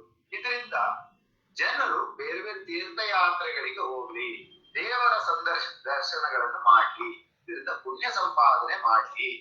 ಈ ರೀತಿ ಜನರು ಧಾರ್ಮಿಕರಾದ್ರೆ ಅವರ ಮಕ್ಕಳು, ಅವರ ಮೊಮ್ಮಕ್ಕಳು ಅವರು ಪರಮ ಧಾರ್ಮಿಕರಾಗಿರುತ್ತಾರೆ. ಸಮಾಜದಲ್ಲಿ ಧಾರ್ಮಿಕ ವಾತಾವರಣವನ್ನು ಉಂಟು ಮಾಡ್ಲಿಕ್ಕೆ ಸಾಧ್ಯವಾಗ್ತದೆ. ಜೊತೆಗೆ ಇದು ಒಂದು ರೀತಿ ಜನಸೇವೆ ಮಾಡಿದಂಗಾಗ್ತದೆ ಹೇಳಿ ಸ್ವಾಮಿಗಳು ಈ ರೀತಿಯಾಗಿ ಅಲ್ಲಲ್ಲಿ ಈ ಛತ್ರಗಳನ್ನು ಕಟ್ಟಿಸಿಟ್ಟಿದ್ದಾರೆ.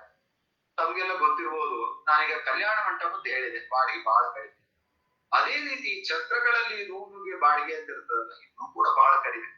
ಈಗ ಎಷ್ಟೋ ಕಡೆಗಳಲ್ಲಿ ಹೋಟ್ಲುಗಳೆಲ್ಲ ಇರ್ತದೆ, ಹೋಟ್ಲಿನ ಬಾಡಿಗೆಗೂ ಈ ಛತ್ರದ ರೂಮ್ನ ಬಾಡಿಗೆ ಅಜಗಜಾಂತರ. ಆಮೇಲೆ ಎಲ್ಲ ಮಡಿಯಲ್ಲಿ ಹೋಗುವವರು ಅಲ್ಲಿ ತೀರ್ಥಕ್ಷೇತ್ರದಲ್ಲಿ ಹೋದಾಗ ಮಡಿಗೆ ಊಟದ ವ್ಯವಸ್ಥೆ ಆಗ್ಬೇಕು. ಅದಕ್ಕೋಸ್ಕರ ಈ ಛತ್ರಗಳಲ್ಲಿ ಅವರಿಗೆಲ್ಲ ಊಟದ ವ್ಯವಸ್ಥೆಯನ್ನು ಮಾಡಿಸಿದೆ. ಇಲ್ಲಿ ಹಣ ಸಂಪಾದನೆ ಮಾಡಬೇಕು ಎನ್ನುವುದು ಗುರುಗಳ ಉದ್ದೇಶ. ಇಲ್ಲಿ ಇದು ಸಮಾಜ ಸೇವೆ ಮಾಡಬೇಕು, ಸಮಾಜದವರಿಗೆ ಇದರಿಂದ ಒಳ್ಳೇದಾಗಬೇಕು. ಯಾರು ಭಗವಂತನ ಭಕ್ತರಿದ್ದಾರೆ ಅವರಿಗೆ ತುಂಬಾ ಅನುಕೂಲ ಆಗಬೇಕು. ಯಾರು ಕಡಿಮೆ ದುಡ್ಡಿದ್ದು ತೀರ್ಥಕ್ಷೇತ್ರ ಯಾತ್ರೆ ಮಾಡಬೇಕು ಅಂತ ಅಪೇಕ್ಷೆ ಪಟ್ಟಿರ್ತಾರೆ ಅವರಿಗೆಲ್ಲ ಒಂದಷ್ಟು ಅನುಕೂಲ ಆಗಬೇಕು ಅನ್ನುವ ಒಂದೇ ಒಂದು ಸೇವಾ ಮನೋಭಾವದಿಂದ ಇದನ್ನೆಲ್ಲ ಗುರುಗಳು ಮಾಡಿದ್ದಾರೆ.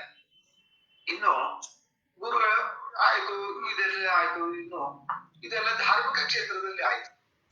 ಸಾಮಾಜಿಕವಾಗಿ ಬಹಳ ತೀರ ಬಡವರು, ಈ ದಲಿತರು, ಬೇರೆ ಅವರು ಬಹಳ ಬಡತನದಲ್ಲಿರುವ ದೂರದ ಹಳ್ಳಿಗಳಲ್ಲಿ ಇರುವ ಜನ ಎಲ್ಲ ಇರ್ತಾರೆ. ಅವರಿಗೂ ಒಂದಷ್ಟು ಸಹಾಯ ಮಾಡಬೇಕು ಅಂತ ಹೇಳಿ ಗುರುಗಳು ಒಂದು ಆಲೋಚನೆ ಮಾಡಿ ಅವರು ಕೆಲವು ಹಾಸ್ಟೆಲ್ಗಳನ್ನು ಕಟ್ಟಿದ್ರು. ಅದರಲ್ಲಿ ಒಂದು ಮೈಸೂರಲ್ಲಿ ಒಂದು ಹಾಸ್ಟೆಲ್ ಕಟ್ಟಿ ಅದರಲ್ಲಿ ಹುಡುಗರಿಗೆ ಅಂತ ಮಾಡಿ ಯಾವ ಹುಡುಗರು ಬೇಕಾದ್ರೂ ಬರ್ಬೋದು. ಬಡವನಾಗಿದ್ರೆ ಸಾಕು, ಅಲ್ಲಿ ಸೇರುವುದಕ್ಕೆ ಬಡವಾಗಿರ್ಬೇಕು. ಜೊತೆಗೆ ಅವನು ವಿದ್ಯೆಯನ್ನು ಪಡೆಯುವುದರಲ್ಲಿ, ಶಿಕ್ಷಣ ಪಡೆಯುವುದರಲ್ಲಿ ಆಸಕ್ತಿ ಇರಬೇಕು, ಒಳ್ಳೆ ಮಾರ್ಕ್ ಬೇಕು. ಇಷ್ಟು ಈ ತರ ಒಳ್ಳೆ ಮಾರ್ಕ್ ತಗೊಂಡಿರ್ತಾರೆ, ಆಸಕ್ತಿ ಇರುತ್ತೆ, ಆದ್ರೆ ದುಡ್ಡಿಲ್ಲದೆ ಅದಕ್ಕೆ ಅಥವಾ ಹಾಸ್ಟೆಲ್ಗಳಲ್ಲಿ ನಿಂತ್ಕೊಳ್ಳೋದಕ್ಕೆ, ಬೇರೆ ಸಿಟಿಗಳಲ್ಲಿ ರೂಮ್ ಮಾಡ್ಕೊಂಡು ಇರೋದಕ್ಕೆ ಆಗದೆ ಬಹಳಷ್ಟು ಜನ ವಿದ್ಯೆಯಿಂದ ವಂಚಿತರಾಗ್ತಾರೆ. ಅವರಿಗೆಲ್ಲ ಅನುಕೂಲ ಮಾಡೋದಕ್ಕೋಸ್ಕರ ಮೈಸೂರಿನಲ್ಲಿ ಒಂದು ಧರ್ಮ ನಿಲಯ, ಧರ್ಮ ಛತ್ರ ಅಂದ್ರೆ ಫ್ರೀ ಆಗಿರುವ ವಿದ್ಯಾರ್ಥಿ ನಿಲಯವನ್ನು ಕಟ್ಟಿಸಿ ಸಾರ್ವಜನಿಕರಿಗೆ ಅಂತ ಒಂದು ಸೇವೆಯನ್ನು ಮಾಡ್ತಾ ಇದ್ದಾರೆ. ಇದೇ ರೀತಿಯಾಗಿ ಉಡುಪಿಯಲ್ಲಿ ಒಂದು ಮಾಡಿದ್ದಾರೆ. ಉಡುಪಿಯಲ್ಲಿ ವಿದ್ಯಾರ್ಥಿನಿಯರಿಗೆ ಮಾತ್ರ, ವಿದ್ಯಾರ್ಥಿಗಳಿಗೆ ಇಲ್ಲ. ಯಾರಾದ್ರೂ ಸ್ವಾಮಿಗಳು ಈ ನಕ್ಸಲ್ ಪೀಡಿತ ಪ್ರದೇಶದಲ್ಲಿ ಬಹಳ ಜನ ಯಾಕೆ ಇಂತ ಉಗ್ರಗಾಮಿಗಳಾದ್ರು ಅನ್ನೋದಕ್ಕೆ ಕಾರಣ ನೋಡಿದ್ರೆ ಅವ್ರಿಗೆ ಬಡತನ, ಅಲ್ಲಿ ಕರೆಂಟ್ ಇಲ್ಲ, ನೀರಿಲ್ಲ, ಯಾವುದೇ ಒಂದು ಸವಲತ್ತುಗಳಿಲ್ಲ. ಆದ್ರಿಂದಾಗಿ ಜನ ಉಗ್ರವಾದಿಗಳಾದ್ರು ಅಂತ ಗುರುಗಳು ತಿಳ್ಕೊಂಡಾದ್ಮೇಲೆ ಆ ಜನರಿಗೆ ಬಹಳಷ್ಟು ಅನುಕೂಲಗಳನ್ನು ಕೂಡ ಮಾಡಿದ್ರು. ಅದಾದ್ಮೇಲೆ ಅಲ್ಲಿ ಯಾರಾದ್ರೂ ಹುಡುಗರು, ವಿದ್ಯಾರ್ಥಿನಿಯರು ಇದ್ರೆ ಅವ್ರಿಗೂ ಸ್ವಲ್ಪ ಅನುಕೂಲ ಮಾಡಿಕೊಡ್ಬೇಕು ಅಂತ ಹೇಳಿ ಪ್ರಯತ್ನ ಪಟ್ಟರು. ಆ ಪ್ರಯತ್ನದ ಫಲವಾಗಿ ಅವರು ಉಡುಪಿಯಲ್ಲಿ ಒಂದು ದೊಡ್ಡ ವಿದ್ಯಾರ್ಥಿನಿ ನಿಲಯವನ್ನ ಸ್ಥಾಪನೆ ಮಾಡಿದ್ದಾರೆ. ಅಲ್ಲಿ ಆ ಎಲ್ಲ ಹೆಣ್ಮಕ್ಳಿಗೂ ಕೂಡ ಉಚಿತವಾಗಿ ವಸತಿ ಮತ್ತು ಊಟದ ಸೌಲಭ್ಯವನ್ನು ಕಲ್ಪಿಸಿಕೊಟ್ಟಿದ್ದಾರೆ. ಈ ವಿದ್ಯಾರ್ಥಿನಿಯರು ಹಗಲಿನಲ್ಲಿ ಶಾಲೆ ಕಾಲೇಜುಗಳಿಗೆ ಹೋಗಿ ವಿದ್ಯಾಭ್ಯಾಸ ಮಾಡಿಕೊಂಡು ರಾತ್ರಿ ವಿದ್ಯಾರ್ಥಿನಿ ನಿಲಯದಲ್ಲಿ ಇದ್ದು ಊಟ ಉಪಚಾರಗಳು ಎಲ್ಲರೂ ಸಿಗತ್ತೆ. ಅದು ಒಳ್ಳೆ, ನಾನು ಆ ವಿದ್ಯಾರ್ಥಿನಿ ನಿಲಯಕ್ಕೋಸ್ಕರ ಹೋಗಿದ್ದೆ. ನಾನು ಉಡುಪಿಗೆ ಹೋದಾಗ ಅಲ್ಲಿ ನಮ್ಮ HK ಸುರೇಶಾಚಾರ್ಯರು ಅದರಿಂದ ಇನ್ಚಾರ್ಜ್ ಆಗಿದ್ರು. ನನಗೆ ಅವ್ರು ಹೇಳಿದ್ರು ಈ ತರ ಗುರುಗಳು ಮಾಡಿದ್ದಾರೆ ಅಂತ. ನನ್ಗೆ ಬಹಳ ಆಶ್ಚರ್ಯ ಅಂತ ಅನಿಸ್ತು. ಎಷ್ಟು ವಿಶಾಲ ಮನೋಭಾವ, ಯಾರೂ ಕೇಳದೇ ಇರುವ ಜನರಿಗೋಸ್ಕರ ಸ್ವಾಮಿಗಳು ತಮ್ಮ ಸ್ವಂತ ಚಿತ್ರದಲ್ಲಿ ಒಂದು ಊಟ ಮತ್ತು ವಸತಿ ವ್ಯವಸ್ಥೆ ಮಾಡಿಸಿದ್ದಾರೆ ಅಂತಂದ್ರೆ ಬಹಳ ಅದ್ಭುತವಾದ ಕೆಲಸ. ನೋಡೋಣ ಅಂತ ಹೇಳಿ ಹೋದೆ. ಅಲ್ಲಿ ಹೋಗಿ ನೋಡಿದಾಗ ನನಗೆ ಬಹಳ ಆಶ್ಚರ್ಯವಾಯ್ತು. ಸ್ವಾಮಿ ಇಂಥ ವಿಶಾಲ ಮನೋಭಾವ ಇಷ್ಟೆಲ್ಲ ಮಾಡಿದ್ದಾರಲ್ಲ ಸಮಾಜಕ್ಕೆ. ಇದಕ್ಕೆಲ್ಲ ಹೆಚ್ಚಿನ ಒಂದು ಜಾಹೀರಾತು ಅಂದ್ರೆ ಅದಕ್ಕೆ ಮಾಡಿದ್ದಾರೆ ಅನ್ನೋ ಪ್ರಚಾರ ಸಿಗುವುದಿಲ್ಲ. ಸ್ವಾಮಿ ಪ್ರಚಾರಕ್ಕೋಸ್ಕರ ಮಾಡಿದ್ದು ಅಲ್ಲ ಇದನ್ನೆಲ್ಲ, ಆದ್ರೆ ಇಂಥದ್ದು ಕೆಲಸ ಮಾಡಿದ್ದಾರೆ ಎನ್ನುವುದನ್ನು ನಾವು ಗಮನಿಸಬೇಕು.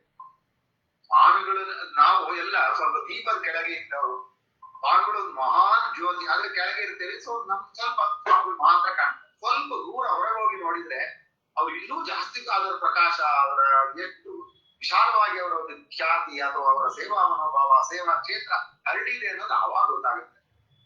ನಾವು ವಿದ್ಯಾರ್ಥಿಗಳಾಗಿ ಅವರು ಶಿಷ್ಯರಾಗಿದ್ದಾಗ ಸ್ವಾಮಿಗಳು ಬಂದ್ರು, ಇಲ್ಲಿದ್ರು, ಪೂಜೆ ಮಾಡಿದ್ರು, ನಮ್ಗೆ ಅಷ್ಟೇ ಗೊತ್ತಾಗುತ್ತೆ ಹೊರತು ಅವರು ಹೊರಗಡೆ ಸಾಮಾಜಿಕವಾಗಿ ಏನೇನು ಸೇವೆ ಮಾಡ್ತಾ ಇದ್ದಾರೆ ಪೂರ್ಣ ಅರಿವು ಆಗಿರುವುದಿಲ್ಲ. ನಮ್ಮ ವಿದ್ಯಾಪೀಠ ಕಲಿತು ಹೊರಗೆ ಬಂದು ಆಮೇಲೆ ಈ ತರ ಎಲ್ಲ ಸ್ವಲ್ಪ ದೂರಿಂದ ಅವ್ರ ಕಾರ್ಯಕ್ಷೇತ್ರ ಒಂದೊಂದು ನೋಡಿದಾಗ ಕಾಲಕ್ರಮೇಣ ಇದರ ಎಲ್ಲ ವಿಷಯಗಳು ಗೊತ್ತಾಗ್ತದೆ. ಹಿಂದಿನ ಕಾಲದಲ್ಲಿ ಇಷ್ಟೆಲ್ಲ ಈಗಿದ್ದ ಹಾಗೆ ವಾಟ್ಸ್ಆಪ್ ಇನ್ನೊಂದು ಮತ್ತೊಂದು ಇರಲಿಲ್ಲ.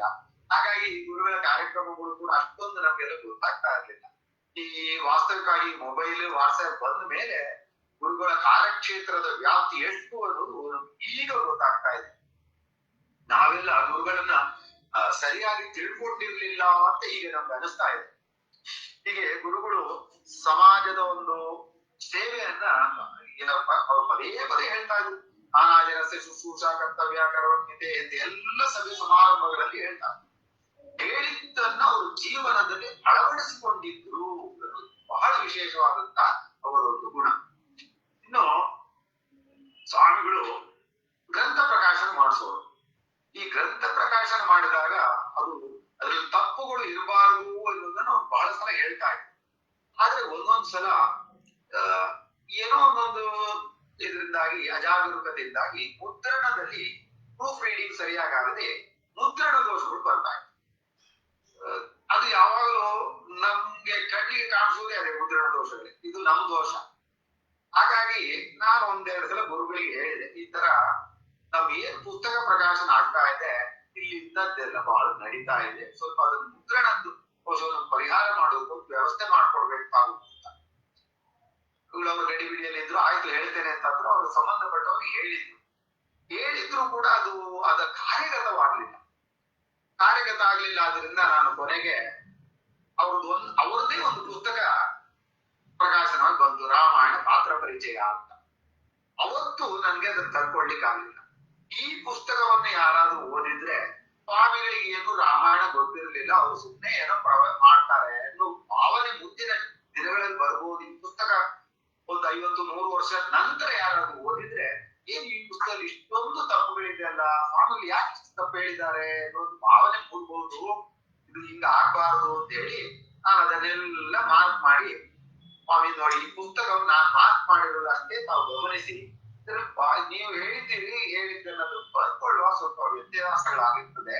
ಹಾಗಾಗಿ ಈ ಪುಸ್ತಕವನ್ನ ಸರಿಯಾಗಿ ಇನ್ನೊಂದ್ಸಲ ಎಡಿಟ್ ಮಾಡಿ ಮಾರಾಟ ಮಾಡ್ಬೇಕು, ಅಲ್ಲಿವರೆಗೆ ಮಾರಾಟ ಮಾಡಬಾರದು ಹೇಳಿ ಹೋಗಿ ಆಗ್ರಹ ಮಾಡಿ. ಸ್ವಾಮಿ ನಾನು ಕೊಟ್ಟದ್ದನ್ನೆಲ್ಲ ನೋಡಿದ್ರು, ಹೌದು ಈ ಪುಸ್ತಕವನ್ನು ಇನ್ನು ಮುಂದಕ್ಕೆ ಮಾರಾಟ ಮಾಡಬಾರದು, ಇದನ್ನ ಈ ತಪ್ಪುಗಳನ್ನೆಲ್ಲ ತಿದ್ದಿ ಸರಿಪಡಿಸಿ ಪುಸ್ತಕ ಮತ್ತು ಹೊಸದಾಗಿ ಪ್ರಕಾಶನ ಮಾಡಬೇಕು ಹೇಳಿದ್ರು. ಇದು ಅವ್ರಿಗೆ ಅಂದ್ರೆ ಏನೇ ಆಗಿದ್ರು ಕೂಡ ಅಪ್ಪಿ ತಪ್ಪಿಯೂ ಕೂಡ ಇದಕ್ಕೆ ಪುಸ್ತಕದಲ್ಲಿ ಏನೋ ತಪ್ಪು ಇತ್ತು, ಇದರಿಂದ ಅಗೌರವ ಯಾರಿಗೆ?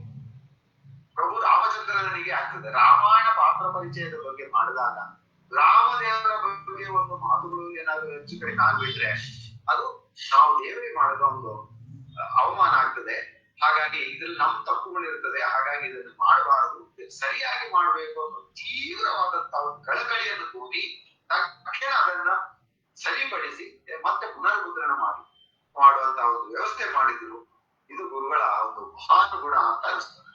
ಅದಾದ್ಮೇಲೆ ಅಖಿಲ ಭಾರತ ಮಾಧ್ಯಮ ಮಹಾಮಂಡಲದಿಂದ ಸರ್ವಮೂಲ ಗ್ರಂಥಗಳು ಪ್ರಕಾಶನ ಆಗ್ತಾರೆ.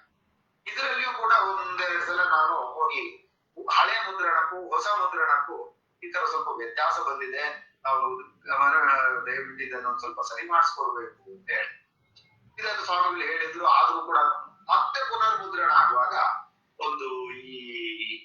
ಆವಾಗ ಒಂದು ಸಾಫ್ಟ್ವೇರ್ ಬದಲಾವಣೆ ಆಗಿರುವುದರಿಂದ ಆ ಮುದ್ರಣದಲ್ಲಿ ಸ್ವಲ್ಪ ಜಾಸ್ತಿ ದೋಷಗಳು ಬಂದಿದೆ. ನಾನು ಅದನ್ನು ಹೋಗಿ ಮತ್ತೆ ಗುರುಗಳಿಗೆ ಹೇಳಿದೆ, ಸಭೆಯಲ್ಲೇ ಹೇಳಿದೆ, ಹೇಳ್ಬಾರ್ದಾಗಿತ್ತು ಹೇಳಿದೆ. ಗುರುಗಳು ತಕ್ಷಣ ಆ ಪುಸ್ತಕವನ್ನು ಅಷ್ಟು ಭಾಗವನ್ನು ಕಿತ್ತು ತೆಗೆದು ಹರಿದು ಬಿಸಾಡಿ ಮತ್ತೆ ಅದಕ್ಕೆ ಬೇರೆ ಮುದ್ರಣ ಮಾಡಿ ಮತ್ತೆ ಸೇರಿಸಿ ಅದನ್ನ ಮಾರಾಟ ಮಾಡಬೇಕು, ಅಲ್ಲಿವರೆಗೆ ಮಾರಾಟ ಮಾಡಬಾರದು ಅಂತ ಹೇಳಿ. ಇದು ಆಗಿ ಬಹಳ ವರ್ಷ ಆಯ್ತು. ಇತ್ತೀಚೆಗೆ ಅಖಿಲ ಭಾರತ ಮಹಾತ್ಮ ಮಹಾಮಂಡಲದ ಸೆಕ್ರೆಟರಿ ಆಗಿದ್ದ ನಾರಾಯಣ ರಾಯರು ಒಂದ್ ದಿವಸ ನನಗೆ ವಿದ್ಯಾರ್ಥಿ ಸಿಕ್ಕಿದ್ರು. ಅವರು ಬಹಳಷ್ಟು ವಯಸ್ಸಾಗಿತ್ತು. ನನ್ನನ್ನು ಕರೆದು, ನೋಡಿ ನೀವು ಅವತ್ತು ನಮ್ಮ ಪುಸ್ತಕದಲ್ಲಿ ಹಿಂಗಿದೆ, ಇದನ್ನು ಮಾರಾಟ ಮಾಡಬಾರದು ಇದನ್ನ ಅಂತ ನೀವು ಸಾರ್ವಜನಿಕವಾಗಿ ಹೇಳಿದ್ರಿಂದ ನಾವೆಲ್ಲ ಎಚ್ಚೆತ್ತುಕೊಂಡು ಆಮೇಲೆ ಅದನ್ನ ಗುರುಗಳು ತಕ್ಷಣ ಹೇಳಿದ್ರು ನಮ್ಗೆ, ನಾವು ಅದನ್ನ ಸರಿಪಡಿಸ್ಕೊಂಡ್ವಿ. ಈ ತರ ಯಾರಾದ್ರೂ ನಾವು ಒಂಚೂರು ಗೊತ್ತಿಲ್ಲದೆ ತಪ್ಪು ಮಾಡಿದೆ ಅದನ್ನ ದಯವಿಟ್ಟು ಹೇಳಬೇಕು ಎಲ್ಲರೂ ಕೂಡ. ಇದರಿಂದ ಸಮಾಜಕ್ಕೆ ಒಳ್ಳೇದಾಗತ್ತೆ. ಇದರಿಂದ ನಾವು ಅಂತ ತಪ್ಪುಗಳನ್ನು ಅಪ್ಪಿತಪ್ಪಿದ್ದದ್ದು ಸಹಜವಾಗಿ ಆಗ್ತಾ ಇರ್ತವೆ, ಇದನ್ನ ಸರಿಪಡಿಸ್ಕೊಳ್ಳಿಕ್ಕೆ ಒಂದು ಅವಕಾಶ ಅಂತ ಹೇಳಿ. ಇದು ಗುರುಗಳು ಯಾವಾಗಲೂ ಹೇಳ್ತಾ ಇರ್ತಾರೆ, ನಾವು ಯಾರಾದ್ರೂ ತಪ್ಪನ್ನು ಹೇಳಿದ್ರೆ ತಪ್ಪು ಹೇಳಿದ ಅಂತೇಳಿ ಅವರನ್ನು ನಿಂದಿಸಬಾರ್ದು, ಕೆಣಕ್ಬಾರ್ದು. ಆ ಹೇಳಿದ ವಿಷಯದಲ್ಲಿ ಏನಾದ್ರು ಸರಿ ಇದೆಯಾ ಅಂತ ನಾವು ತಿಳ್ಕೋಬೇಕು. ಸಾಮಾನ್ಯವಾಗಿ ಮನುಷ್ಯರಲ್ಲಿ ಒಂದು ಗುಣ ಇರುವುದಿಲ್ಲ, ಏನಂದ್ರೆ ಬೇರೆಯವರು ನಮ್ಮ ಬಗ್ಗೆ ಏನಾದ್ರು ಹೇಳಿದ್ರೆ, ಆರೋಪ ಮಾಡಿದ್ರೆ ಅದನ್ನ ಕೇಳಿಕೊಳ್ಳುವಷ್ಟು ತಾಳ್ಮೆ ಆಗ್ಬಿಡುತ್ತೆ. ಕೇಳೋದಿಲ್ಲ ನಾವು.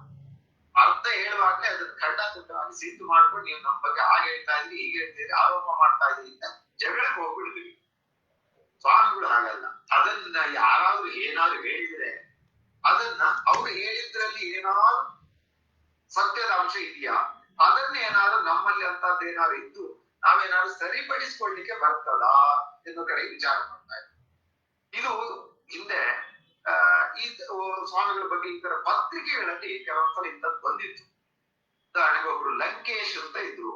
ಲಂಕೇಶ್ ಪತ್ರಿಕೆ ಅಂತ ಹೇಳಿ ಗಾಂಧಿ ಬಜಾರ್ನಲ್ಲಿ ಒಂದು ಮುದ್ರಣಾಲಯ ಇತ್ತು, ಪ್ರಕಾಶ ಮಾಡ್ತಾ ಇದ್ರು.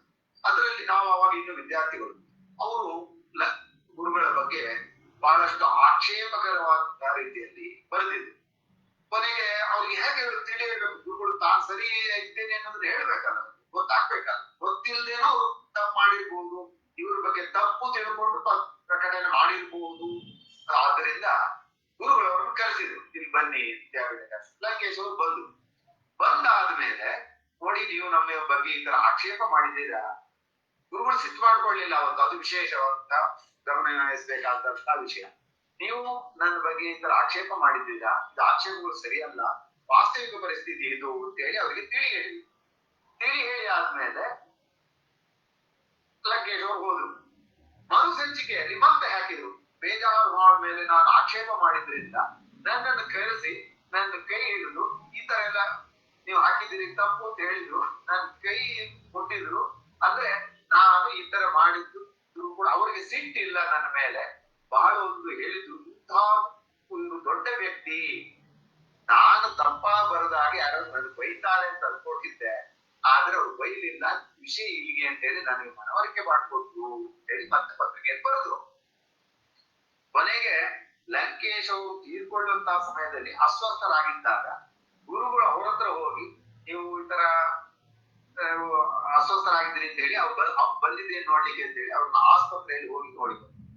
ಗುರುಗಳು ಇದು ಏನ್ ತೋರಿಸ್ತಾ ಇದ್ರೆ, ಗುರುಗಳು ಯಾರ ಮೇಲೂ ತನ್ನನ್ನು ಟೀಕೆ ಮಾಡಿದವರ ಮೇಲೂ ಕೂಡ ನಿರಂತರವಾದಂತ ಯಾವುದೇ ದ್ವೇಷವನ್ನಾಗ್ಲಿ ಅಸೂಯನ್ನಾಗ್ಲಿ ಇಟ್ಟುಕೊಂಡಿರ್ಲಿಲ್ಲ. ಎಲ್ಲರನ್ನು ಸ್ವಾಮಿಗಳು ಸಮಚಿತ್ತರಾಗಿ ಎಲ್ಲವನ್ನು ನೋಡ್ತಾ ಇದ್ರು. ಸಮಹ ಶತ್ರು ಮಿತ್ರೇಚ ಎನ್ನುವ ಭಗವಂತನ ಮಾತನ್ನ ಅವರ ಜೀವನದಲ್ಲಿ ಅಳವಡಿಸಿಕೊಂಡಿದ್ರು. ಕೃಷ್ಣ ಹೇಳ್ತಾನೆ ಭಗವದ್ಗೀತೆಯಲ್ಲಿ, ತನಗೆ ಯಾರು ಶತ್ರುಗಳಿಲ್ಲ ಅಂತ ಹೇಳ್ತಾನೆ, ಶತ್ರುಗಳಲ್ಲಿ ಮಿತ್ರಗಳಲ್ಲಿ ಸಮಾನರಾಗಿರ್ಬೇಕು ಅಂತ ಹೇಳ್ತಾನೆ. ಇದನ್ನ ಗುರುಗಳು ಅಳವಡಿಸ್ಕೊಂಡಿದ್ರು. ಅದರಿಂದ ಅವರು ಅದು ಬಹಳ ವಿಶೇಷವಾದಂತ ಗುಣ. ಎಲ್ಲರೂ ಇದನ್ನ ಅಳವಡಿಸ್ಕೊಳ್ಳಿಕ್ಕೆ ಆಗುತ್ತೆ. ನಮ್ಮನ್ನ ಯಾರಾದ್ರೂ ಟೀಕೆ ಮಾಡಿದ್ರೆ ನಾವು ಸುಮ್ಮನೆ ಇರುವುದಿಲ್ಲ. ಅವರು ಆಗ ಹಿಂದಿನಿಂದ ಬೈತಾರೆ, ನನ್ಗೆ ಅವ್ರು ಬೈದ ಸರಿ ಇಲ್ಲ ಅಂತ ಹೇಳಿ ಗುರುಗಳು ಯಾರ ಬಗ್ಗೆನೂ ಕೂಡ ಇಂಥ ಒಂದು ಟೀಕೆಯನ್ನ ಸಾರ್ವಜನಿಕವಾಗಿ ಆಗಲಿ ವ್ಯಕ್ತಿಗತವಾಗಿ ಆಗಲಿ ಮಾಡಿದ್ದಿಲ್ಲ. ಅವ್ರು ಯಾಕಂದ್ರೆ ಅವರ ಕೆಲಸವನ್ನ ಅಷ್ಟೇ ಅವ್ರು ಮಾಡ್ತಾ ಇದ್ರು ಹೊರತು ಬೇರೆಯವ್ರನ್ನು ಬೈಯುವುದು ಟೀಕಿಸೋದು ಅವರ ಬಗ್ಗೆ ಆಲೋಚನೆ ಮಾಡೋದು ಅದಿರಲಿಲ್ಲ. ಕೆಟ್ಟ ಮಾತುಗಳೇ ಇಲ್ಲ. ಅವ್ರ ಬಾಯಲ್ಲಿ ಕೆಟ್ಟ ಮಾತುಗಳು ಬಂದಿದ್ದನ್ನು ಯಾರೂ ನೋಡಿ, ಕೆಟ್ಟ ಮಾತುಗಳನ್ನು ಯಾರ ಬಗ್ಗೆ ಹೇಳ್ತಾ ಇರಲಿಲ್ಲ, ಯಾರನ್ನೂ ನಿಂದಿಸ್ತಾ ಇರಲಿಲ್ಲ. ಇಂತಹ ಒಂದು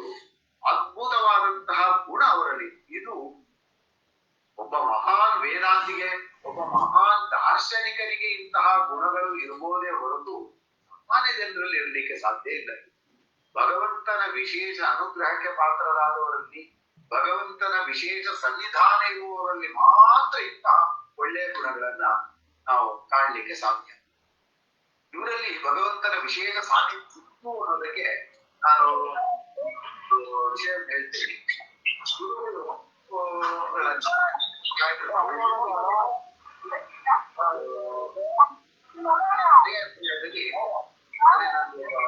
ಮಗನ ಕರ್ಕೊಂಡು ಕೃಷ್ಣ ಮಠಕ್ಕೆ ಹೋಗಿದ್ದೆ. ಹೋಗಿ ಗುರುಗಳ ದರ್ಶನ ಮಾಡಿ ತೀರ್ಥ ಪ್ರಸಾದ ತಗೊಂಡು ಆಮೇಲೆ ಗುರುಗಳ ಮಂತ್ರಾಕ್ಷತೆ ತಗೊಳ್ಳಿಕ್ಕೆ ಹೋಗಿ. ನನ್ನ ಮಗನಿಗೆ ಆವಾಗ ಒಂದು 1.5-2 ವರ್ಷ. ಅವನಲ್ಲಿ ಒಂದು ಆವಾಗ ದೋಷ ಇತ್ತು. ಅಂದ್ರೆ ಸಿಟ್ಟು ಬಂದ್ರೆ ನೇರವಾಗಿ ತಲೆಯನ್ನು ಬಗ್ಗಿಸಿ ನೆಲಕ್ಕೆ ಹೊಡೆದು ನೆಲಕ್ಕೆ ಜೋರ ತಲೆ ಚೆಚ್ಕೊಳ್ಳೋದು, ಚೆಚ್ಕೊಂಡ ನೋವಾಗತ್ತೆ, ಮತ್ತೆ ಅಳೋದು, ಮತ್ತೆ ಸಿಟ್ಟು ಮಾಡ್ಕೊಳ್ಳೋದು, ಮತ್ತೆ ಚೆಚ್ಕೊಳ್ಳೋದು, ಈ ರೀತಿ ಮಾಡ್ಕೊಳ್ಳೋದು. ನಮಗೆ ಬಹಳ ಭಯ. ಈ ರೀತಿ ತಲೆ ಚೆಚ್ಕೊಂಡು ನಾಳೆ ನಾವು ತಲೆಗೆ ಒಳಗಿನ ಏನಾದ್ರು ಏನಾಗುತ್ತೆ ಏನ್ ಮಾಡೋದು, ಇದಕ್ಕೆ ಏನು ಔಷಧಿ ಇಲ್ಲ. ಹೊಡೆದ್ರೆ ಮತ್ತಷ್ಟು ಜಾಸ್ತಿ ಮಾಡಿ, ಹೊಡಿಲಿಲ್ಲ ಅಂದ್ರೆ ಇದು ಕಂಟಿನ್ಯೂ ಏನ್ ಮಾಡೋದು. ಕೊನೆಗೆ ಎಲ್ಲ ಹೋಗಿ ಪರಿಹಾರದಲ್ಲಿ ಅಲ್ಲಿ ನೀವು ಕೂಡ ಗುರುಗಳು ಮಂತ್ರ ಪ್ರಸಾದ ಸ್ವೀಕಾರ ಆದ್ಮೇಲೆ ಮಂತ್ರಾಕ್ಷರ ಕೊಟ್ಟು ನಾವು ತಗೊಂಡ್ವಿ. ಅವ್ನು 2 ಕೈ ಹಿಡಿದ, ಗುರುಗಳು ಒಂದು ಕೈಯಲ್ಲಿ ಮಂತ್ರಾಕ್ಷತೆ ಕೊಟ್ಟು, ಬಲಗೈಯಲ್ಲಿ ಕಲ್ಸಕ್ಕೆ ಮಂತ್ರಾಕ್ಷತೆ ಕೊಟ್ಟು. ಅವನಾಗೇ ನಿಂತಿದ್ದ 1 ನಿಮಿಷ ನೋಡ್ದ, ಸಿಟ್ಟು ಮಾಡ್ಕೊಂಡ, ಎಲ್ಲ ಕೈಯಲ್ಲಿ ಬಿಸಾಡ್ಬಿಟ್ಟ ಜೋರಾಗಿ, ತಲೆ ಚೆಚ್ಕೊಂಡ, ನೆಲಕ್ಕೆ ಜೋರಾಗಿ ಹೋಗ್ಯಾಕ. ಗುರುಗಳು ನೋಡಿ ಏನ್ ಹೇಳ್ತಾ ಇದ್ದಾನೆ, ಯಾಕೆ ಅಷ್ಟು ಜೋರಾಗಿ ಒಬ್ಬ ಹೇಳ್ತಾ ಇದ್ದಾನೆ, ಏನದು ಹೇಳಿ. ಅವನಿಗೆ ಸ್ವಲ್ಪ 2 ಕೈ ಹಿಡಿದಿದ್ದ, ನಾವು 1 ಕೈ ಮಂತ್ರಾಕ್ಷತೆ ಕೊಟ್ಟು ಸಿಟ್ಟು ಬಂತು, ಏನೋ ಈ ತರ ಒಂದೊಂದು ದೋಷ ಇದೆ, ಇದಕ್ಕಿದ್ದಾಗೆ ಸಿಟ್ಟು ಮಾಡ್ಕೊಳ್ತಾನೆ, ತಲೆ ಎಲ್ಲ ನೆಲಕ್ಕೆ ಬಿಟ್ಕೊಳ್ತಾನೆ. ಅವ್ರು ಕರ್ಕೊಂಡು ಇಲ್ಲಿಗೆ ಅಂತ ಹೇಳಿದ್ರು. ಹತ್ರ ಕರ್ಕೊಂಡು ಬಂದಾಗ ಅವನಿಗೆ ಒಂದು ತೀರ್ಥ ಪ್ರೋಕ್ಷಣೆ ಮಾಡಿ ತಲೆ ಮೇಲೆ ಕೈ ಇಟ್ಟು ಒಂದು ಅನುಗ್ರಹ ಮಾಡಿ ಅವ್ನಿಗೆ ಹೇಳಿದ್ರು, 2 ಕೈ ಕೊಡ್ತೇನೆ, ಇನ್ನು ಮುಂದೆ ಈ ತರ ಸಿಟ್ಟು ಮಾಡ್ಕೋಬಾರ್ದು, ಇನ್ನು ಮುಂದೆ ಮಾಡ್ಲೇಬಾರ್ದು ಅಂತ ಹೇಳಿದ್ರು. ಆಯ್ತಾ, ಮಾಡೋದಿಲ್ಲ ತಾನೆ ಹೇಳಿದ್ರು. ಆಯ್ತು ತಂದ ಅವರು. ಅಂತ ಆದ್ಮೇಲೆ ಆ ಒಂದು ದೋಷವನ್ನ ಏನಿತ್ತು ಅದು ಅವತ್ತೇ ಹೊರಗೆ, ಇನ್ನು ಮುಂದಕ್ಕೆ ಯಾವತ್ತೂ ಆಗಲಿಲ್ಲ. ಅವಾಗ ನಮ್ಗೆ ಅನಿಸ್ತು, ಗುರುಗಳಲ್ಲಿ ಎಂತಹ ಒಂದು ಅದ್ಭುತವಾದಂತಹ ಶಕ್ತಿ ಇದೆ. ಗುರುಗಳು ಯಾರ ಮೇಲಾದ್ರೂ ಒಂದು ಅನುಗ್ರಹ ಮಾಡಿದ್ರೆ ಮಂತ್ರಾಕ್ಷತೆ ಕೊಟ್ರೆ ಅದು ಸಫಲ ಆಗಿಯೇ ಆಗ್ತದೆ. ಇದನ್ನ ಆಮೇಲೆ ಬಹಳಷ್ಟು ಜನ ಇದಾಗಿದೆ, ನಾವು ನೋಡಿದ್ದೇವೆ, ಕೇಳಿದ್ದೇವೆ. ಗುರುಗಳಲ್ಲಿ ಇಂತಹ ಒಂದು ವಿಶೇಷ ಭಗವಂತನ ಒಂದು ಶಕ್ತಿ ಇದೆ. ಅವ್ರು ಯಾರಿಗಾದ್ರೂ ಮನಪೂರ್ವಕವಾಗಿ ಇಂಥದ್ದು ಒಳ್ಳೇದಾಗ್ಲಿ ಕೊಟ್ರೆ ಅದು ಹಾಗೆಯೇ ತೀರುತ್ತಾರೆ. ಇನ್ನು ಗುರುಗಳಲ್ಲಿ ಇನ್ನೊಂದು ಅದ್ಭುತವಾದಂತಹ ಗುಣ ಇತ್ತು, ಅದಕ್ಕೆ ಮೇಧಾಶಕ್ತಿ ಅಂತ ಹೇಳ್ಬೋದು. ನಾವು ಸಾಮಾನ್ಯವಾಗಿ ಎಲ್ಲ ಪೌರೋಹಿತ್ಯ ಮಾಡೋರಿಗೆ ಇಷ್ಟ ಗೊತ್ತಿರುತ್ತೆ, ಎಲ್ರಿಗೂ ಗೊತ್ತಿರುತ್ತೆ. ಅವಾಗ ನಾವು ಹೋಮ ಮಾಡಿ ಆದ್ಮೇಲೆ ಕೊನೆಗೆ ಹೇಳ್ತೇವೆ, ಶ್ರದ್ಧಾ ಮೇಧಾ ಯಶ ಪ್ರಜ್ಞಾ ವಿದ್ಯಾ ಬುದ್ಧಿ ಶ್ರಿಯಂ ಬಲಂ ಆಯುಷ್ಯಂ ತೇಜ ಆರೋಗ್ಯಂ ದೇಹಿ ಮೇಹ ವ್ಯವಹಾರ. ಇದರಲ್ಲಿ ಮೇಧಾ ಅಂತ ಒಂದಿದೆ. ಈ ಮೇಧಾ ಅಂದ್ರೆ ಏನು? ಇದೊಂದೇ ನಮ್ಮಲ್ಲಿ ಇಲ್ಲ, ಉಳಿದತ್ತೆ ಎಲ್ಲಾದ್ರೂ ಸ್ವಲ್ಪ ಸ್ವಲ್ಪ ಅಂದ್ರೆ ಇರ್ಬೋದು. ಆದ್ರೆ ಮೇಧಾಶಕ್ತಿ ಇರುವುದು, ಮೇಧ ಅಂದ್ರೆ ಅದು ಮೇಧಾಶಕ್ತಿ. ಮೇಧ ಅಂದ್ರೆ ಧಾರಣ ಶಕ್ತಿ. ಯಾವುದನ್ನು ಮೇಧಾಶಕ್ತಿ ಅಂದ್ರೆ ಬಹಳ ಒಂದು ವಿಷಯವನ್ನ ನಿರಂತರವಾಗಿ ಬಹಳ ಸಮಯದವರೆಗೆ ನೆನಪಿನಲ್ಲಿ ಇಟ್ಟುಕೊಳ್ಳುವಂತಹ ಶಕ್ತಿ. ಈ ಶಕ್ತಿ ಗುರುಗಳಲ್ಲಿ ಇದ್ದದ್ದು ಪ್ರಪಂಚದಲ್ಲಿ ಯಾರಿಗೂ ಇರ್ಲಿಕ್ಕಿಲ್ಲ ಅಂತ ನನಗೆ ಅನ್ಸುತ್ತೆ. ಇದಕ್ಕೆ ಎಲ್ಲರೂ ಇದಕ್ಕೆ ಬಹಳಷ್ಟು ಉದಾಹರಣೆಗಳನ್ನು ಕೊಟ್ಟಿದ್ದಾರೆ. ಅವರು 50 ವರ್ಷದ ಹಿಂದೆ ಯಾವ್ದಾದ್ರು ಒಂದು ಹಳ್ಳಿಗೆ ಹೋಗಿದ್ರೆ, ಅಲ್ಲಿ ಯಾವ್ದಾದ್ರು ದೇವಸ್ಥಾನಕ್ಕೆ ಹೋಗಿದ್ರೆ 50 ವರ್ಷದ ನಂತರನು ಮತ್ತೆ ಹೋದಾಗ ನೋಡಿ, ಇಲ್ಲೊಂದು ಹನುಮಂತನ ಗುಡಿ ಇತ್ತು, ಇಲ್ಲೊಂದು ಗುಡಿಯಿಂದ ಆಚಾರ ಇದ್ರು ಅಂತೆಲ್ಲ ಹೇಳ್ತಾ ಇದ್ರು. ಆಮೇಲೆ ಎಷ್ಟೋ ಸಲ ಯಾರಾದ್ರೂ ದರ್ಶನಕ್ಕೆ ಅಂತ ಬಂದವರಲ್ಲಿ ಇವತ್ತರಲ್ಲಿ, ಓ ನೀವು ಇಂಥವ್ರ ಮೊಮ್ಮಗನ, ನನ್ಗೆ ಅವ್ರು ಬಹಳ ಹಿಂದೆ ಎಲ್ಲ ಅನುಕೂಲ ಮಾಡ್ಕೊಟ್ಟಿದ್ರು ಅಂತೇಳಿ ಆತರ ಸ್ಮರಣೆ ಮಾಡ್ಕೊಳ್ತಾ ಇದ್ರು. ಗುರುಗಳು ಮೊದಲು ರಾಯಚೂರು, ಗುಲ್ಬರ್ಗ ಆ ಕಡೆ ಎಲ್ಲ ಹೋದಾಗ ಅಲ್ಲಿ ಜನ ಬಹಳ ಪ್ರೀತಿಯಿಂದ ಅವರನ್ನ ಸತ್ಕರಿಸಿ ಉಪಚಾರ ಮಾಡಿ ಬೇರೆ ಬೇರೆ ಕರ್ಕೊಂಡು ಹೋಗಿ ಅಂದ್ರೆ ಯಾರ ಅನುಕೂಲ ಮಾಡ್ಕೊಟ್ಟಿದ್ದಾರೆ. ಅವರನ್ನ 50-60 ವರ್ಷದ ನಂತರವೂ ಕೂಡ ಗುರುಗಳು ಸ್ಮರಣೆ ಮಾಡ್ಕೊಳ್ತಾರೆ. ಈ ಅದ್ಭುತವಾದಂತಹ ಶಕ್ತಿಗೆ ಮೇಧಾಶಕ್ತಿ ಅಂತ ಹೇಳ್ತಾರೆ. ಇದು ಗುರುಗಳಲ್ಲಿದ್ದಷ್ಟು ಬೇರೆ ಯಾರಲ್ಲೂ ಕೂಡ ಇರ್ಲಿಕ್ಕೆ ಸಾಧ್ಯತೆ ಇಲ್ಲ. ಇದಕ್ಕೆ ಒಂದು ಚಿಕ್ಕ ಉದಾಹರಣೆ ಅಂದ್ರೆ ಗುರುಗಳ 5ನೇ ಪರ್ಯಾಯದಲ್ಲಿ ಒಂದು ಘಟನೆ ನಡೆಯಿತು. ನಾನು ಗುರುಗಳ ಪರ್ಯಾಯ ಕೊಟ್ಟ ನಂತರ ಏಪ್ರಿಲ್ ಮೇ ತಿಂಗಳಲ್ಲಿ ರಜಾ ಸಮಯದಲ್ಲಿ ಒಂಥರ ಗುರುಗಳ ದರ್ಶನಕ್ಕೆ ಹೋಗಿ ಕೃಷ್ಣನಿಗೆ ರಥೋತ್ಸವ ಮಾಡಿಸ್ಬೇಕು ಅಂತ ಹೇಳಿ ಮಾಡಿ ಅದೊಂದು 2 ದಿನ ಇದ್ದು ಎಲ್ಲ ಬಂಧು ಬಾಂಧವರನ್ನ ಕರ್ಕೊಂಡು ಹೋಗಿ ಗುರುಗಳ ಮುಖಾಂತರ ಒಂದು ಕೃಷ್ಣನಿಗೆ ಸೇವೆ ಮಾಡಿಸ್ಕೊಂಡು ಬಂದೆ. ಅದಾದ್ಮೇಲೆ ಮರು ವರ್ಷ ಮತ್ತೆ ಹೋದೆ. ಮತ್ತೆ ಹೋಗಿ ಒಂದು ಸೇವೆ ರಶೀದಿ ಬರೆಸಿದೆ. ಅಲ್ಲಿ ಏನಂದ್ರೆ ಗುರುಗಳು ಪರ್ಯಾಯದಲ್ಲಿ ನಾಳೆ ಯಾರ್ಯಾರು ಸೇವೆ ಇರುತ್ತೆ, ಯಾರ್ಯಾರು ಬರ್ತಾರೆ ಅನ್ನೋದು ಇವತ್ತು ರಾತ್ರಿ ನೋಡ್ತಾರೆ. ಹಿಂದಿನ ದಿವಸ ರಾತ್ರಿ ಆ ಲಿಸ್ಟ್ ತೆಗೆದು ಯಾರ್ಯಾರು ಸೇವೆ ಬರೆಸಿದ್ದಾರೆ, ಯಾರು ಬರ್ತಾ ಇದ್ದಾರೆ ಕೃಷ್ಣನ ದರ್ಶನಕ್ಕೆ ಗಮನಿಸ್ತಾರೆ. ಗಮನಿಸಿ ಆಗಿ ಹಾಗೆ ಮರು ದಿವಸ ನಾನು ಬೆಳಿಗ್ಗೆ ಗುರುಗಳ ದರ್ಶನಕ್ಕೆ ಹೋದೆ. 5:30-6 ಗಂಟೆಗೆ ಗುರುಗಳು ಜಪ ಮಾಡ್ತಾ ಇದ್ರು. ನೋಡಿದ್ದ ನಮಸ್ಕಾರ ಮಾಡಿ ತಕ್ಷಣ ಕೇಳಿದ್ರು, ನೀನ್ ಕಳೆದ ವರ್ಷನೂ ಸೇವೆ ಮಾಡಿಸಿದ್ಯಾ, ಇವತ್ತು ಮತ್ತೆ ಬರ್ತಿದ್ಯಾ, ಯಾಕೆ ಅಂತ ಕೇಳಿದ್ರು. ನನಗೆ ಆ ಒಂದು ನೆನಪಿನ ಶಕ್ತಿಯನ್ನು ನೋಡಿ ಬಹಳ ಆಶ್ಚರ್ಯ. ಗುರುಗಳಲ್ಲಿ ಇಂಥ ಒಂದು ಮೇಧಾಶಕ್ತಿ, ಇದು ನಾವು ಅದೇ ಬೇರೆಯವರು ಹೇಳಿದ್ರು ಕೇಳಿದೀವಿ. ಇವತ್ತು ನನ್ನ ಬಗ್ಗೆ ಇಷ್ಟು ಹಿಂಗೆಲ್ಲ ನೆನಪಿಟ್ಕೊಂಡಿದ್ದಾರೆ ಗುರುಗಳು. ಯಾರು ಬಂದ್ರು ಯಾರು ಹೋದ್ರು ಅನ್ನೋದು ಎಲ್ಲ ನೆನಪಿರ್ತದೆ. ಇದು ಅದ್ಭುತವಾದಂತಹ ಶಕ್ತಿ. ಆ ಕೃಷ್ಣ ಮುಖ್ಯ ಪ್ರಾಣ ದೇವರ ವಿಶೇಷ ಅನುಗ್ರಹ ಇವರಲ್ಲಿ ಇದ್ದೇ ಇದೆ. ಇಲ್ಲದೆ ಹೋಗಿದ್ರೆ ಯಾರೂ ಇದರ ನೆನಪಿಟ್ಕೊಳ್ಳುವಂತ ಸಾಧ್ಯತೆನೇ ಇಲ್ಲ ಅಂತ ನನಗೆ ಸ್ಪಷ್ಟವಾಗಿ ಅವತ್ತು ಅರಿವಾಗಿದೆ. ಹೀಗೆ ಇನ್ನು ಗುರುಗಳು ಇನ್ನೂ ಒಂದಿಂತಾದೊಂದು ಘಟನೆ ಅಂದ್ರೆ, ಒಂದು ಗುರುಗಳು ಅದು ತಮಗೆ ಪೂರ್ವದಲ್ಲಿ ಯಾರ್ಯಾರು ಸಹಾಯ ಮಾಡಿದ್ದಾರೆ ಆರ್ಥಿಕವಾಗಿಯೋ ಅಥವಾ ಸಾಮಾಜಿಕವಾಗಿಯೋ ಅವನ್ನೆಲ್ಲ ಬಹಳಷ್ಟು ಹಂಚ್ಕೊಂಡಿದ್ರು. ಅಂದ್ರೆ ಅವ್ರನ್ನ ಯಾವಾಗಲೂ ಮರಿತಾ ಇರ್ತಿದ್ರು.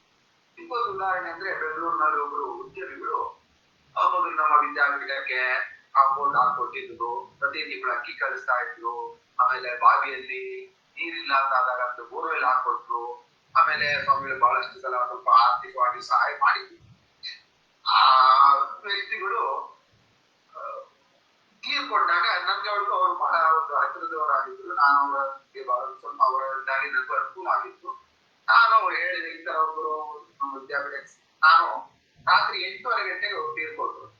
ನಾನು ಒಂದು 9:30 ಗಂಟೆ ವಿಷ್ಣುಗೆ ಗುರುಗಳ ಸೆಕ್ರೆಟರಿ ಫೋನ್ ಮಾಡಿ ಹೇಳಿದೆ, ನೋಡಿ ಈ ತರ ಗುರುಗಳೊಬ್ರು ಸೇವೆ ಮಾಡೋದವರು ತೀರ್ಕೊಂಡಿದ್ದಾರೆ, ಗುರುಗಳಿಗೊಂದು ತಿಳಿಸ್ಬಿಡಿ ಅಂತಂದೆ. ಅವರು ಗುರುಗಳಿಗೆ ಮರು ದಿವಸ ಆಯ್ತು ಗುರುಗಳು ಸುಸ್ತಾಗಿದ್ದಾರೆ, ನಾಳೆ ಬೆಳಿಗ್ಗೆ ತಿಳಿಸ್ತೀನಿ ಅಂತ ಹೇಳಿ ಮರು ದಿವಸ ತಿಳಿಸಿದ್ರು ಬೆಳಿಗ್ಗೆ 4 ಗಂಟೆಗೆ. ಗುರುಗಳು ಏನ್ ಹೇಳಿದ್ರು, ಈಗ ತಕ್ಷಣ ಇಲ್ಲಿಗೆ ಕೇಶವಾಚಾರ್ಯಗೆ ಫೋನ್ ಮಾಡಿ ವಿದ್ಯಾಪೀಠಕ್ಕೆ, ಬೆಳಿಗ್ಗೆ 7 ಗಂಟೆ ಒಳಗಡೆ ನೀವು ಹೋಗಿ ಅವರಿಗೆ ಸಂತಾಪ ಸೂಚಕ ಪತ್ರವನ್ನು ಅವ್ರ ಮನೆಯವರಿಗೆ ಕೊಟ್ಟು ಬರಬೇಕು ಆದೇಶ ಮಾಡಿ. ಹಾಗೆ ಕೇಶವಾಚಾರ್ಯ ಮಾಡಿದ್ರಲ್ಲಿ ನನಗೆ ಸ್ವಲ್ಪ ದಿನ ಆದ್ಮೇಲೆ ಅವ್ರ ಮನೆಯವರು ಹೇಳಿದ್ರು, ಈ ತರ ವೇದಾವ ಸ್ವಾಮಿಗಳ ಕಡೆಯಿಂದ ಒಂದು ಸಂತಾಪ ಸೂಚಕ ಪತ್ರ ಬಂದಿತ್ತು, ಅದನ್ನೆಲ್ಲ ತೆಗೆದಿಟ್ಟಿದ್ದೀವಿ.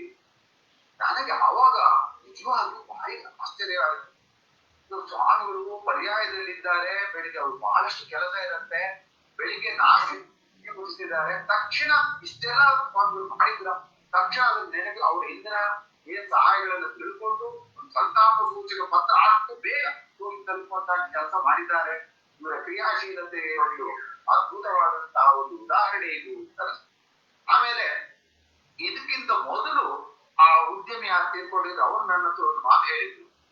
ನಾನು ಈ ಗುರುಗಳ ಬಗ್ಗೆ ಅವ್ರ ಹತ್ರ ಮಾತಾಡಿದಾಗ ಅವರೊಂದು, ಸಮಾಜದಲ್ಲಿ ಇಂತಹ ಒಬ್ಬ ಉದಾತ್ತ ಸನ್ಯಾಸಿಗಳು ಇನ್ನು ಮುಂದೆ ಸಿಗುವುದು ಕಷ್ಟ, ನಾನಂತೂ ನೋಡಿಲ್ಲ ಅಂತ ಹೇಳಿದ್ರು. ಯಾಕೆ ಅಂತಂದ್ರೆ, ಸುಮಾರು 1990ನೇ ಇಸ್ವಿನಲ್ಲಿ ಅವರು ಕ್ಷತ್ರಿಯ ಸಮಾಜದಲ್ಲಿ ಬಹಳಷ್ಟು ಮತಾಂತರ ಎಲ್ಲ ಆಗ್ತಾ ಇತ್ತು. ಒಂದು ದಿವಸ ವಿಶೇಷ ತೀರ್ಥರು ನಮ್ಮನ್ನು ಕರೆಸಿ ಹೇಳಿದ್ರು, ನೋಡಿ ಸಮಾಜದಲ್ಲಿ ಮತಾಂತರ ಅದು ಎಲ್ಲ ಆಗ್ತಾ ಇದೆ, ಸಮಾಜದಲ್ಲಿ ಸಂಘಟನೆ ಆಗ್ಬೇಕಾಗಿದೆ. ನೀವು ಸಮಾಜದಲ್ಲಿ ಗಣ್ಯರಾಗಿದ್ದೀರಿ, ನೀವು ಆದ್ದರಿಂದ ನಿಮ್ಮ ಕ್ಷತ್ರಿಯ ಸಮಾಜದಲ್ಲಿ ಸಂಘಟನೆ ಶುರು ಮಾಡಿ, ಸಂಘಗಳನ್ನು ರಚನೆ ಮಾಡಿ, ನಿಮ್ಮ ಜನರನ್ನು ಒಗ್ಗೂಡಿಸಿ ಅವರಿಗೆ ಏನಾದ್ರು ಸಹಾಯ ಮಾಡುದಿದ್ರೆ ಮಾಡಿ ಅಂತ ಹೇಳಿದ್ರಂತೆ. ಇದನ್ನ ಇಟ್ಕೊಂಡು ಅವರು ಗುರುಗಳ ಆದೇಶವನ್ನ ಸರಿಯಾಗಿ ಸ್ವೀಕಾರ ಮಾಡಿಕೊಂಡು ಅವರು ಸಂಘಗಳನ್ನೆಲ್ಲ ರಚನೆ ಮಾಡಿದ್ರು. ಕ್ಷತ್ರಿಯ ಸಂಘಗಳನ್ನು ಮಾಡಿ ಅವರಿಗೆ ಅನುಕೂಲ ಆಗುವಂತ ಕೆಲಸ ಮಾಡಿದ್ರು. ಇದನ್ನ ಗುರುಗಳು ಹೇಳಿದ್ರು ಅಂತ ಅವ್ರು ನಂಗೆ ಹೇಳಿದ್ರು. ಹಾಗಾಗಿ ಇಂಥ ಸಮಾಜದ ಬಗ್ಗೆ, ಹಿಂದೂ ಸಮಾಜದ ಬಗ್ಗೆ ಇಷ್ಟು ಕಳಕಳಿಯುಳ್ಳಂತಹ ಒಬ್ಬ ಸನ್ಯಾಸಿಗಳು, ಪೀಠಾಧಿಪತಿಗಳು ಸಿಗೋದು ಬಹಳ ಕಷ್ಟ. ಇವರು ಬಹಳ ಅಪರೂಪದ ವಿಶೇಷ ವ್ಯಕ್ತಿಗಳು. ಅವರ ಬಾಯಲ್ಲಿ ಬಂದಿದೆ. ಇನ್ನು ಗುರುಗಳ ಬಗ್ಗೆ ಇನ್ನು ಹೇಳೋದಾದ್ರೆ, ಅವರ ನಿರಂತರ ಕ್ರಿಯಾಶೀಲತೆ ಅಂತ ಒಂದು ನನ್ಗೆ ಅನಿಸಿದ್ದು. ನಾವು ಏನ್ ಮಾಡ್ತೇವೆ, ನಮ್ಗೆ ಒಂದು 4-5 ಗಂಟೆ ಪಾಠ ಮಾಡಿದಾಗ ನಮ್ಗೆ ಸುಸ್ತಾಗತ್ತೆ, 4 ಗಂಟೆ ಕೆಲಸ ಮಾಡಿದಾಗ ನಮ್ಗೆ ಸುಸ್ತಾಗತ್ತೆ, ನಮ್ಗೆ ವಿಶ್ರಾಂತಿ ಬೇಕು ಅಂತ ಹೇಳ್ತೀವಿ, ನಮ್ಗೆ ಇನ್ನೇನಾದ್ರೂ ಕಷ್ಟ ಆಗತ್ತೆ ಸ್ವಾಮಿ ಅಂತ ಹೇಳ್ತೀವಿ. ಗುರುಗಳು ಯಾವತ್ತಾದ್ರೂ ನನಗೆ ಕಷ್ಟ ಆಗಿದೆ ಅಂತ ಹೇಳಿದ್ದಿದ್ಯಾ? ಯಾರಿಗಾದ್ರೂ ಹೇಳಿದ್ದಾರ? ಯಾರಿಗೂ ಹೇಳಿಲ್ಲ. ನನ್ ಕಷ್ಟ ಆಗತ್ತೆ ಆದ್ರೆ ನಾನು ಈ ಕೆಲಸ ಮಾಡುವುದಿಲ್ಲ ಅಂತ ಹೇಳಿದಾರ? ಯಾವ್ದು ಹೇಳಿಲ್ಲ. ಅವರು ಸಭೆ ಸಮಾರಂಭಗಳಿಗೆ ಬಹಳಷ್ಟು ದೂರದಿಂದ ಬರ್ತಾ ಇದ್ರು. ಬಂದಾಗ ಎಲ್ಲಿಯೂ ಕೂಡ ಅವರು ನಾವಿಷ್ಟು ದೂರದಿಂದ ಬಂದಿದ್ದೀರಿ ಅಂತ ಹೇಳ್ಕೊಟ್ಟಿದ್ದಿದ್ಯಾ? ಎಲ್ಲರೂ ಹೇಳ್ಕೊಟ್ಟಿದ್ರು. ಅಂತ ಒಂದು ಉದಾಹರಣೆ ಅಂದ್ರೆ, ಇತ್ತೀಚೆಗೆ ಈ ಸುಪ್ರೀಂ ಕೋರ್ಟ್ ನವರಲ್ಲಿ ಈ ಅಯೋಧ್ಯೆ ರಾಮ ಜನ್ಮಭೂಮಿ ಬಗ್ಗೆ ವಿಚಾರಣೆ ನಡೀತಾ ಇತ್ತು. ಅದು ಫೈನಲ್ ಏರಿಕೆ ಬರಬೇಕು, ಜಡ್ಜ್ಮೆಂಟ್ ಆಗ್ಬೇಕು ಅಂತ ಬಹಳ ಪ್ರಯತ್ನಗಳು ಮಾಡ್ತಾ ಇದ್ರು. ವಿರೋಧಿ ಪಕ್ಷದವರು ಅದನ್ನ ತಡ ಮಾಡುವುದು ಹೇಗೆ ಎನ್ನುವುದರ ಬಗ್ಗೆ ಗಮನ ಹರಿಸಿದ್ರು. ಹಾಗಾಗಿ ಹೊಸದಾಗಿ ಚೀಫ್ ಜಸ್ಟಿಸ್ ಆಗಿ ಬಂದಂತ ರಂಜನ್ ಗೊಗೊಯ್ ಅವರು ಮುಂದೆ ಈ ವಿಷಯ ಬಂದಾಗ, ಈ ನಮ್ಗೆ ಮಾಡ್ಲಿಕ್ಕೆ ಬೇಕಾಷ್ಟು ಒಳ್ಳೆ ಕೆಲಸ ಮಾಡ್ಲಿಕ್ಕೆ ಬೇಕಾಷ್ಟು ಬೇರೆ ಕೆಲಸ ಇದೆ, ಇದ್ರ ಬಗ್ಗೆ ಗಮನ ಹರಿಸಲಿಕ್ಕೆ ಸಮಯ ಇಲ್ಲ ಅಂತ ಹೇಳಿದ್ರು.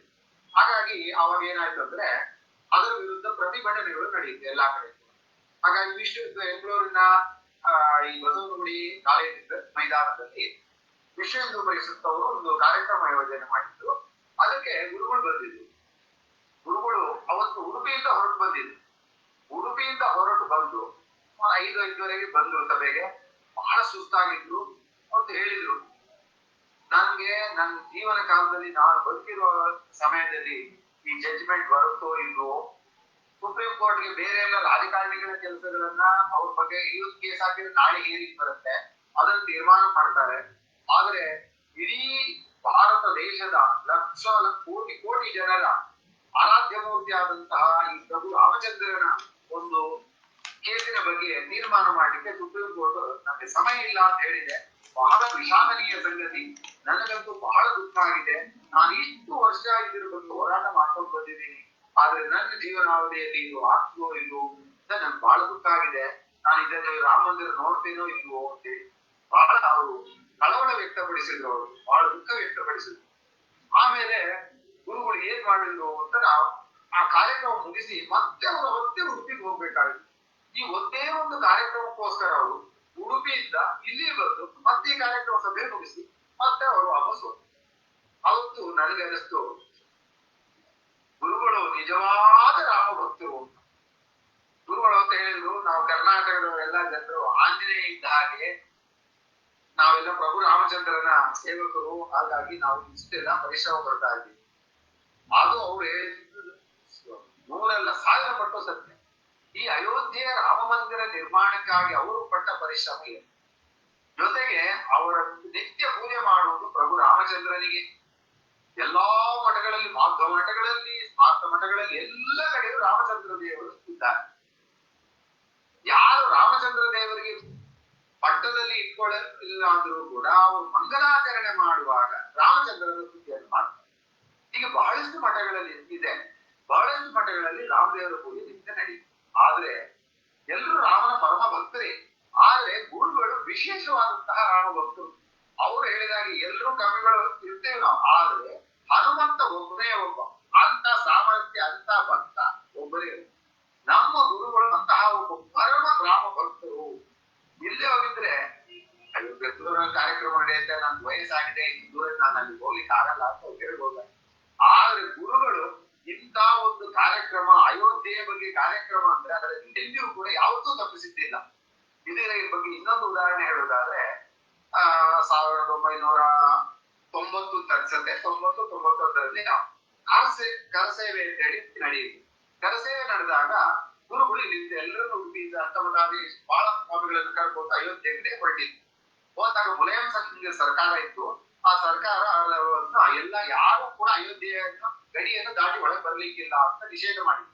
ಸ್ವಾಮಿಗಳಲ್ಲಿ ಯಾರು ಬಂದ್ರು ಅವ್ರನ್ನ ಅರೆಸ್ಟ್ ಮಾಡಿ ಜೈಲಿಗೆ ಹಾಕ್ಬೇಕು. ಆತರ ಹೋದಾಗ ಅಲ್ಲೊಬ್ರು ಶಂಕರಾಚಾರ್ಯ ಇದ್ರು, ವಾಸುದೇವಾನಂದ ಸರಸ್ವತಿ ಅಂತ ಅವರ ಹೆಸರು. ಅವರು ಗುರುಗಳನ್ನು ಭೇಟಿ ಮಾಡಬೇಕು ಅಂತ ಬಹಳ ತವಕದಲ್ಲಿದ್ದು, ಗುರುಗಳು ಸ್ವಲ್ಪ ಅದು ನಾಗ್ಪುರ ಆದ್ಮೇಲೆ ಇನ್ನೊಂದು ಊರೇ ದಾಟಿ ಮುಂದಕ್ಕೆ ಹೋಗಿದ್ವಿ. ಆವಾಗ ಅವರು ಬರ್ಬೇಕಾಗಿತ್ತು. ಅವರು ಅವತ್ತು ಒಂದು ಲಾರಿನಲ್ಲಿ, ಹುಲ್ಲಿನ ಲಾರಿಯಲ್ಲಿ ಅಡಿಯಲ್ಲಿ ಒಂದು ಜಾಗ ಮಾಡ್ಕೊಂಡು ಅದರಲ್ಲಿ ಅವರು ಕೂತ್ಕೊಂಡು ಅದರ ಮೇಲೆ ತುಂಬಾ ಹುಲ್ಲು ಹಾಕಿ ಅಂತ ಒಂದು ಲಾರಿಯಲ್ಲಿ ಅಲ್ಲಿ ಬಂದು ಗುರುಗಳನ್ನ ಭೇಟಿ ಮಾಡ್ಲಿಕ್ಕೆ ಅಂತ ಬಂದಿದ್ರು. ಆದ್ಮೇಲೆ ನಾವು ಮುಂದೆ ಗುರುಗಳು ಹೋಗ್ತಾ ಇದ್ರು. ಎಲ್ಲ ಗಡಿಯಲ್ಲಿ ಸ್ವಾಮಿಗಳನ್ನ ಬಂಧಿಸಿ ಎಲ್ಲ ಒಂದು 350-400 ಕಿಲೋಮೀಟರ್ ದೂರದಿಂದ ಫರೂಕಾಬಾದ್ ನದಿಗೆ ಕರ್ಕೊಂಡು ಹೋಗಿ ಒಂದು ಕ್ರಿಶ್ಚಿಯನ್ ಕಾಲೇಜಿನಲ್ಲಿ ತುಂಬಿಬಿಟ್ರು. ಅಲ್ಲಿ ಗುರುಗಳನ್ನ ತಗೊಂಡೋಗಿ ಗುರುಗಳ ಜೊತೆ ನಮ್ಮನ್ನು ಎಲ್ಲರೂ ಸೇರಿ ತಗೊಂಡೋಗಿ ಮೊದಲೇ ಸುಮಾರು 5,000 ಜನ ಅಲ್ಲಿ ಕರಸೇವಕರನ್ನು ಬಂಧಿಸಿಟ್ಟಿದ್ದಾರೆ. ಸ್ವಾಮಿಗಳು ಹೋದ್ರು. ಅಲ್ಲಿ ಒಂದು ರೂಮ್, ಕೊನೆಗೆ ಪಾಠಶಾಲೆ ಒಂದು ರೂಮ್ ಇತ್ತು. ಅದನ್ನ ಟೇಬಲ್ ಎಲ್ಲ ಆ ಕಡೆ ಈ ಕಡೆ ಸರಿಸಿ ಅಲ್ಲೆಲ್ಲ ಕ್ಲೀನ್ ಮಾಡಿ ಅಲ್ಲಿ ಪೂಜೆ ಮಾಡಿ, ಅಲ್ಲಿ ಪೀಠ ಹಾಕಿ ಪೂಜೆ ಮಾಡಿದಾಗ ಅಲ್ಲಿ ಪತ್ರಕರ್ತರೆಲ್ಲ ಬಂದ್ರು. ಪತ್ರಕರ್ತರು ಬಂದು ಅವರು ಇಂಥ ಬಂಗಾರದ ಪೀಠಗಳು, ದೀಪಸ್ತಂಭಗಳು, ದೀಪ, ಇಂಥ ಆರತಿಯನ್ನೆಲ್ಲ ಉತ್ತರ ಭಾರತ ಜನ ನೋಡಿ ಅವ್ರಿಗೆ ಆಶ್ಚರ್ಯ ಆಯ್ತು. ಮರುದಿನ ಪತ್ರಿಕೆಗಳಲ್ಲಿ ಬಂತು, ಕ್ರಿಶ್ಚಿಯನ್ ಕಾಲೇಜ್ ದೇವ ಮಂದಿರ ಹೋಗಯಾ ಅಂತ ಹೇಳಿ ಬಂದೆ. ಎಲ್ಲಾ ಲೋಕಲ್ ಪತ್ರಿಕೆಗಳಲ್ಲೂ ಕೂಡ ಬಂತು. ಅದನ್ನು ನೋಡಿ ಅಲ್ಲಿ ಬಹಳ ಜನ ಇಂಥ ಒಂದು ಸ್ವಾಮಿಗಳು ಉಡುಪಿಯಿಂದ ಬಂದಿದ್ದಾರೆ, ಅವರು ಒಂದು ಕಾಲೇಜನ್ನು ದೇವ ಮಂದಿರವನ್ನಾಗಿ ಪರಿವರ್ತನೆ ಮಾಡಿದ್ದಾರೆ ಅಂತ ಪತ್ರಿಕೆಗಳಲ್ಲಿ ಬಂದ ತಕ್ಷಣ ಗುರುಗಳನ್ನು ನೋಡ್ಲಿಕ್ಕೆ ತಂಡೋಪತಂಡವಾಗಿ ಜನ ಬಂದಿರುವಾಗ ಅದರಲ್ಲಿ ಬಂದವರಲ್ಲಿ ಒಬ್ಬ ಮಹಾನ್ ಭಕ್ತ, ಅವರು ಕಾನ್ಸಲ್ ಅನ್ನುವರು, ಅವರು ವಿದ್ಯಾರ್ಥಿಗಳಲ್ಲಿ ಬಂದು ಬಹಳ ವರ್ಷ ಸ್ವಾಮಿಗಳ ಹತ್ತಿರದಲ್ಲಿ ಚಾತುರ್ಮಾಸ ಸಮಯದಲ್ಲಿ ಬಂದು ಇರ್ತಾ ಇದ್ರು. ಸ್ವಾಮಿ ಚಾತುರ್ಮಾಸ ಅಲ್ಲಿ ಇರ್ತಾ ಇದ್ರು. ಇಂಥ ಒಂದು ಅದ್ಭುತವಾದಂತಹ ಘಟನೆ ನಡೆಯುತ್ತೆ. ಅಲ್ಲಿ ಕೊನೆಗೆ ಎಲ್ಲಾ ಜನ ಬಂದು ಗುರುಗಳಿಗೆ ಆಹಾರ ಅದೆಲ್ಲ ತಂದ್ಕೊಡ್ತು. ಅಲ್ಲಿ ನಾನು ಒಂದು ಅದ್ಭುತವಾದಂತಹ ವಿಷಯ ಕಂಡೆ. ಅದೇನಂದ್ರೆ ಸ್ವಾಮಿಗಳು ಎಷ್ಟು ಸತ್ಯಸಂಧರಾಗಿದ್ರು. ತನ್ನನ್ನು ಜೈಲಿಗೆ ಇಟ್ಟರೂ ಕೂಡ ಒಂದು ಸುಳ್ಳು ಹೇಳಿ ಬಿಡುಗಡೆ ಮಾಡಬಹುದಾದಂತ ಒಂದು ಅವಕಾಶ ಇದ್ರು ಕೂಡ ಅವರು ಹೇಳಿಲ್ಲ. ಅಲ್ಲಿ ಯಾರೋ ಹೇಳಿದ್ರು, ಅಲ್ಲಿ ಡಿಸ್ಟ್ರಿಕ್ಟ್ ಮ್ಯಾಜಿಸ್ಟ್ರೇಟ್ ಒಂದು ಕಂಪ್ಲೇಂಟ್ ಹೋಯ್ತು, ಸ್ವಾಮಿಗಳು ತೀರ್ಥಯಾತ್ರೆಗೆ ಹೋಗಿರುವವ್ರನ್ನೆಲ್ಲ ಬಂಧನ ಮಾಡಿ ನೀವು ಜೈಲಲ್ಲಿ ಇಟ್ಟಿದ್ದೀರಿ. ಹಾಗಾಗಿ ಅಲ್ಲಿ ಡಿಸ್ಟ್ರಿಕ್ಟ್ ಮ್ಯಾಜಿಸ್ಟ್ರೇಟ್ ಒಬ್ರು ಅಲ್ಲಿ ಬಂದ್ರು. ಬಂದಾಗ ನೋಡಿ ಇವ್ರನ್ನೆಲ್ಲ ಎಷ್ಟು ಜನ ಸನ್ಯಾಸಿಗಳು ಪೀಠಾಧಿಪತಿಗಳಿದ್ದಾರೆ, ಅವ್ರನ್ನೆಲ್ಲ ಅರೆಸ್ಟ್ ಮಾಡಿ ಬಿಟ್ಟಿದ್ದೀರಿ, ಅವ್ರು ತೀರ್ಥಯಾತ್ರೆ ಹೊರಟವರು ಮಾಡಿದ್ದಾಕು ಅಂತ ಹೇಳಿದ್ರು. ತಕ್ಷಣ ಸ್ವಾಮಿಗಳು ಇಲ್ಲ, ನಾವು ತೀರ್ಥಯಾತ್ರೆ ಬಂದವರೇ ಅಲ್ಲ, ನಾವು ರಾಮನ ಸೇವೆಗಾಗಿ ಬಂದವರು, ನರಸೇವೆಗಾಗಿ ಬಂದವರು. ಹಾಗಾಗಿ ನಮ್ಮನ್ನ ತೀರ್ಥಯಾತ್ರೆ ಬಂದವರು ಎನ್ನುವ ಒಂದೇ ಕಾರಣಕ್ಕೆ ನೀವು ಬಿಡು ಬೇಡ, ನೀವು ಕರಸೇವಕರನ್ನು ಬಿಡಿ, ಅದ್ರ ಜೊತೆ ನನ್ನನ್ನು ಬಿಡಿ. ಆದ್ರೆ ನನಗೆ ವಿಶೇಷ ಸವಲತ್ತು, ತೀರ್ಥಯಾತ್ರೆ ಬಂದವರು ಎನ್ನುವ ಕಾರಣದಲ್ಲಿ ನಾನು ಇಲ್ಲಿ ಹೋಗೋದಿಲ್ಲ ಅಂತ ಖಂಡಿತವಾಗಿ ಹೇಳಿದ್ರು. ನಾನು ಹೋಗೋದೇ ಇಲ್ಲ, ಇಲ್ಲೇ ಇರ್ತೇನೆ, ನೀವು ಬಿಡುವವರೇ ಇಲ್ಲೇ ಇರ್ತೇವೆ ನಾವು ಅಂತ ಮಾಡಿ ಕೂತೇ ಬಿಟ್ಟು. ಹಾಗಾಗಿ ಸ್ವಾಮಿಗಳು ಅದೇ ಕ್ರಿಶ್ಚಿಯನ್ ಕಾಲೇಜಲ್ಲಿ ಏನೂ ವ್ಯವಸ್ಥೆ ಇರಲಿಲ್ಲ, ಆದ್ರೂ ಕೂಡ ಅಲ್ಲಿ ಒಂದು ವಾರದ ಮಟ್ಟಿಗೆ ಅಲ್ಲೇ ಇದ್ರು. ಅಲ್ಲಿ ಸ್ವಾಮಿಗಳಿಗೆ ಅಕ್ಕಿಯಲ್ಲಿದ್ದೆಲ್ಲ ತಂದ್ಕೊಟ್ಟಿದ್ರು. ಅಲ್ಲಿ ತಿನ್ಲಿಕ್ಕೆ, ಸ್ನಾನ ಮಾಡ್ಲಿಕ್ಕೆ ನೀರಿಗೂ ಬಹಳ ಕಷ್ಟ ಆಯ್ತು. ಒಂದೇ ಬೋರ್ವೆಲ್ 5,000 ಜನ ಅಲ್ಲಿ ನೀರು ಬಹಳ ಕಷ್ಟದಲ್ಲಿ ಸ್ವಾಮಿಗಳು. ಆವಾಗ ನಮ್ಗೆಲ್ಲ ನೆನಪಾಯ್ತು, ಸ್ವಾಮಿಗಳು ಬಹಳ ಸಲ ಹೇಳ್ತಾ ಇದ್ರು, ನಾನು ರಾಮ ಜನ್ಮಭೂಮಿಯ ವಿಮೋಚನೆಗಾಗಿ ಕೃಷ್ಣ ಜನ್ಮಭೂಮಿಗೂ ಹೋಗ್ಲಿಕ್ಕೆ ಸಿದ್ಧ. ಕೃಷ್ಣ ಜನ್ಮಭೂಮಿ ಅಂದ್ರೆ ಜೈಲು, ಆ ಜೈಲಿಗೂ ಹೋಗ್ಲಿಕ್ಕೆ ಸಿದ್ಧ ಅಂತ. ಅದನ್ನು ಅವ್ರು ಮಾಡಿ ತೋರಿಸಿದ್ರು. ಅವ್ರು ಜೈಲಿಗೆ ಹೋಗಿದ್ರು. ಜೈಲ್ ಅಂದ್ರೆ ಬಂಧನ ಅಂತ. ಈಗಿನ ಜೈಲ್ ಅನ್ನೋದ್ ಅರ್ಥ ಏನು? ಬಂಧನ ಗ್ರಹ.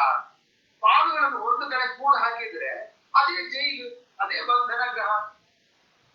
ಹಾಗಾಗಿ ಸ್ವಾಮಿಗಳು ಇಂತಹ ಒಂದು ರಾಮನ ಮೇಲಿನ ಭಕ್ತಿಯಿಂದ ಇಂತಹ ಒಂದು ಶಿಕ್ಷೆಯನ್ನು ಅನುಭವಿಸಿದ್ರು ಕೂಡ ನನಗೆ ಇದರಿಂದ ದುಃಖ ಆಯ್ತು, ತಾವೆಲ್ಲೂ ಹೇಳ್ಕೊಳ್ಳಿಲ್ಲ. ನಾನು ರಾಮ ಜನ್ಮಭೂಮಿಗೋಸ್ಕರ ಇಂತಹ ಕಷ್ಟಪಟ್ಟೆ ಅವರೇ ಯಾವತ್ತೂ ಹೇಳ್ಕೊಳ್ಳಿಲ್ಲ. ಅದು ಸ್ವಾಮಿಗಳ ವಿಶೇಷ ಗುಣ. ಯಾವತ್ತು ತಾಳ್ಪಟ್ಟ ಕಷ್ಟಗಳನ್ನು ಬೇರೆಯವ್ರ ಮುಂದೆ ಹೇಳ್ತಾರೆ. ಯಾರಾದ್ರೂ ಅವಮಾನ ಮಾಡಿದ್ರೆ, ಬೈದ್ರೆ ಅದ್ರ ಬಗ್ಗೆ ತೀಕ್ಷ್ಣವಾದಂತಹ ಪ್ರತಿಕ್ರಿಯೆಗಳನ್ನು ಮಾಡಲಿಲ್ಲ. ಎಲ್ಲರನ್ನೂ ಕೂಡ ಅವರು ಕ್ಷಮಿಸ್ತಾ ಇದ್ರು. ಇದು ನೋಡಿದಾಗ ನನಗೊಂದು ಸುಭಾಷಿತ ನೆನಪು ಬರುತ್ತೆ. ಉಪಕಾರಿಷು ಯಸ್ ಸಾಧು ಸಾಧುತ್ವೇ ತಸ್ಯ ಕೋ ಗುಣಃ, ಅಪಕಾರಿಷು ಯಸ್ ಸಾಧು ಸ ಸಾಧು ಸದ್ವಿರುಚ್ಯತೆ.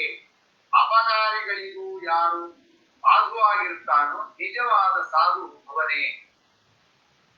ಹಾಗಾಗಿ ನಾವೆಲ್ಲ ಸನ್ಯಾಸಿಗಳಿಗೆ ಸಾಧುಗಳು ಅಂತ ಹೇಳುವುದಿಲ್ಲ. ನಿಜವಾದ ಅರ್ಥದಲ್ಲಿ ಇವರೊಬ್ಬ ಸಾಧು ನಿಜ. ಹಾಗಾಗಿ ಇಂತಹ ಅದ್ಭುತವಾದಂತಹ ಒಂದು ಗುಣಗಳನ್ನು ಹೊಂದಿದ್ದಂತಹ ಗುರುಗಳನ್ನ ಪಡೆದಂತಹ ನಾವೆಲ್ಲರೂ ಧನ್ಯರು. ಅವರ ಗುಣಗಳಲ್ಲಿ ಕೆಲವನ್ನಾದರೂ ನಾವು ಅಳವಡಿಸಿಕೊಂಡ್ರೆ ನಮ್ಮ ಜೀವನದಲ್ಲಿ ನಮ್ಮ ಒಂದು ಸಾಮರ್ಥ್ಯಕ್ಕೆ ಅನುಗುಣವಾಗಿ ಅಥವಾ ನಮ್ಮ ಒಂದು ಯೋಗ್ಯತೆಗೆ ಅನುಸಾರವಾಗಿ ನಾವು ಮೇಲೆ ಹೋಗ್ತೀವಿ. ಅದನ್ನು ಸ್ವಲ್ಪ ಹೇಳಿ ನಾನು ಮುಗಿಸ್ತೀನಿ. ಈಗ ಗುರುಗಳಲ್ಲಂತ ಒಂದು ವಿಶೇಷ ಗುಣ ಅಂದ್ರೆ ಏನು? ಗುರುಗಳು ನಿರಂತರ ಕ್ರಿಯಾಶೀಲತೆ. ಬೆಳಿಗ್ಗೆ ಒಂದು 4:30-5 ಗಂಟೆಗೆ ಅವ್ರು ಎದ್ರೆ ರಾತ್ರಿ 10-10:30ವರೆಗೆ ಅವರು ಕೆಲಸ ಮಾಡ್ತಾ ಇದ್ರು. ಕೆಲಸ ಅಂದ್ರೆ ಏನು?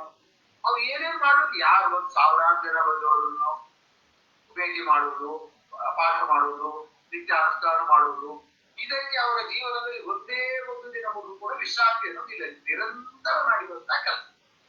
ನಾವು ನಮ್ಮ ಜೀವನದಲ್ಲಿ ಮಾಡ್ತಿರ್ತೀವ, ನಾವು ನಮ್ಗೆ ವಿಶ್ರಾಂತಿ, ಊರಿಗೆ ಹೋಗ್ಬಂದ್ವಿ ಸುಸ್ತಾಯ್ತು, ಅದಕ್ಕೊಂದು ವಿಶ್ರಾಂತಿ, ಕೆಲ್ಸಕ್ಕೆ ಹೋಗ್ಬಂದ್ವಿ ಸುಸ್ತಾಯ್ತು ವಿಶ್ರಾಂತಿ, ಊಟ ಮಾಡಿದ್ವಿ ವಿಶ್ರಾಂತಿ. ಈ ತರ ನಾವು ಬಹಳಷ್ಟು ಸಮಯವನ್ನು ವ್ಯರ್ಥ ಮಾಡ್ತೇವೆ.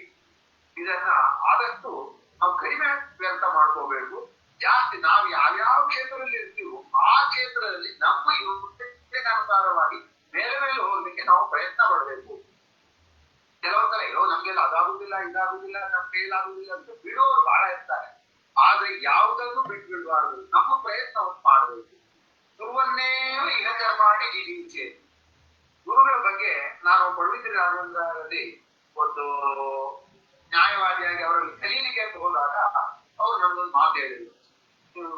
ಸ್ವಾಮಿಗಳ ಶಿಷ್ಯರಾಗಿ ಬಂದಿದ್ದೀರಾ ನೋಡಿ, ಸ್ವಾಮಿಗಳು ಹೇಗಿದ್ದಾರೆ, ಅವರು ನಿರಂತರ ಕ್ರಿಯಾಶೀಲರಾಗಿದ್ದಾರೆ. ನಾವು ಅದಕ್ಕೆ ಏನು ವಾಕ್ಯ ಅಂತ ಅವ್ರು ಹೇಳಿದ್ರು. ಅವ್ರಿಗೂ ಸ್ವಲ್ಪ ತಿಳ್ಕೊಂಡಿದ್ರು ಅವರೆಲ್ಲ ವೇದಾಂತ. ಅವ್ರು ಹೇಳಿದ್ರು ಗುರುವನ್ನೇ ವೇಹ ಕರ್ಮಾಣಿ ವಿಜೀವಿಹೇತ ಶತಂ ಸಮಾಹ ಅಂತ ಇದೆ ಅಲ್ಲ ಪರಿಷತ್ ವಾಕ್ಯ ಅಂತ ಹೇಳಿದ್ರು. ನಂಗೆ ಆಶ್ಚರ್ಯ ಆಗುತ್ತೆ. ಹೌದು ಹೌದು, ಏನ್ ಹೇಳುತ್ತೆ? ಕ್ರಿಯಾಶೀಲರಾಗಿರ್ಬೇಕು, ನಿರಂತರ ಕ್ರಿಯೆಗಳನ್ನು ಮಾಡಬೇಕು. ಮೇಲ್ನೋಟದ ಅರ್ಥ ಅವ್ರು ಹೇಳಿದ್ರು. ಅದಾದ್ಮೇಲೆ ನನ್ಗೋರಸ್ತು ಅವ್ರು ಭಗವದ್ಗೀತೆಯಲ್ಲಿ ಕೃಷ್ಣ ಇದನ್ನೇ ಹೇಳಿದಲ್ವಾ, ಗುರುವನ್ನೇ ವೇಹ ಕರ್ಮಾಣಿ ವಿಜೀವಿಹೇತ. ಉಪನಿಷತ್ತು ಹೇಳಿದೆ, ಅದನ್ನೇ ಕೃಷ್ಣ ಹೇಳಿದ. ಕೃಷ್ಣ ಹೇಳಿ ಆದ್ಮೇಲೆ ಮಾತೇ ಧರ್ಮೋಸ್ತ ಕರ್ಮಣಿ, ಕೆಲಸ ಮಾಡದೇ ಇರಬೇಡ ಅಂತ ಹೇಳಿದ್ರು. ಮಾತೇ ಸಂಗೋಸ್ತ ಕರ್ಮಣಿ. ಹೀಗೆ ನಾವು ನಿರಂತರವಾಗಿ ಕ್ರಿಯಾಶೀಲರಾಗಿ ಇರಬೇಕು. ಇದು ಗುರುಗಳು ನಮಗೆ ಹಾಕಿಕೊಟ್ಟಂತಹ ಅವರ ಒಂದು ಆದರ್ಶ. ನಾವು ಇದನ್ನ ಸಾಧ್ಯವಾದಷ್ಟು ಮಟ್ಟಿಗೆ ಪರಿಪಾಲಿಸಬೇಕು.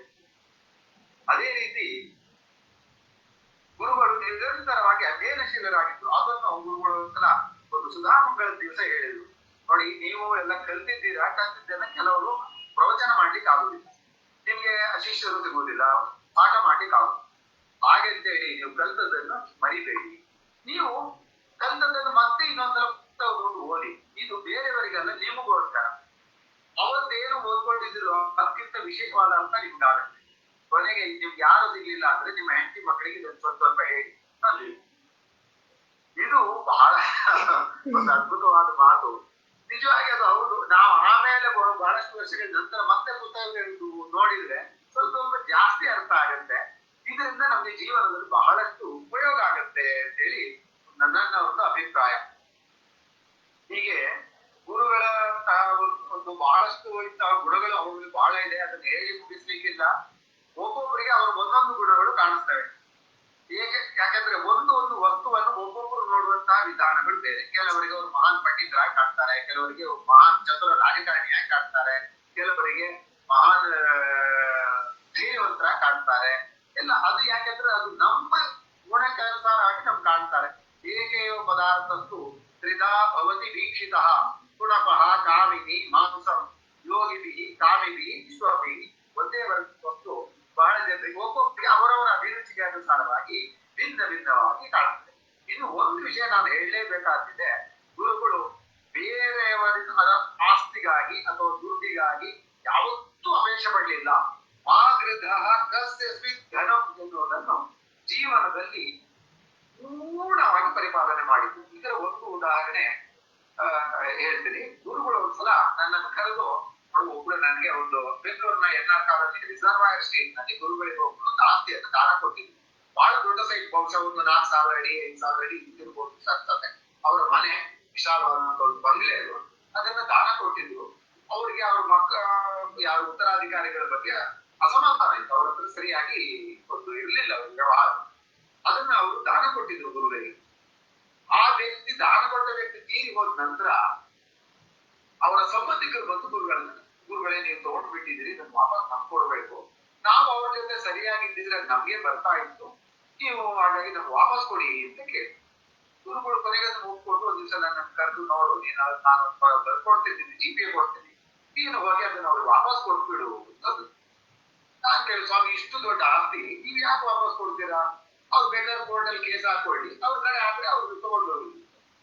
ಸ್ವಾಮಿ ಹಂಗಲ್ಲೇ ಮಾತಾಡ್ಬಾರ್ದು. ಯಾಕೆ ಸ್ವಾಮಿ? ಈಗ ಕೊಟ್ಟಿದ್ದು ಸರಿ, ಅವ್ರ ಮಕ್ಕಳಿಗೆ ಅವರಿಗೂ ಸರಿಯಾದ ಒಂದು ಸಂಬಂಧ ಇಲ್ದಿರೋದ್ರಿಂದ ತಾನೇ ಕೊಟ್ಟಿರೋದು. ಅವ್ರ ಆಸ್ತಿ ನಮ್ಗೆ ಯಾಕೆ? ಅವ್ರು ಕೇಳ್ತಾ ಇದ್ದಾರೆ, ಹಾಗಾಗಿ ನಾವು ಕೊಟ್ಬಿಡೋಣ ಅದನ್ನ ಅಂತ ನಾನು ತೀರ್ಮಾನ ಮಾಡಿದ್ದೀನಿ.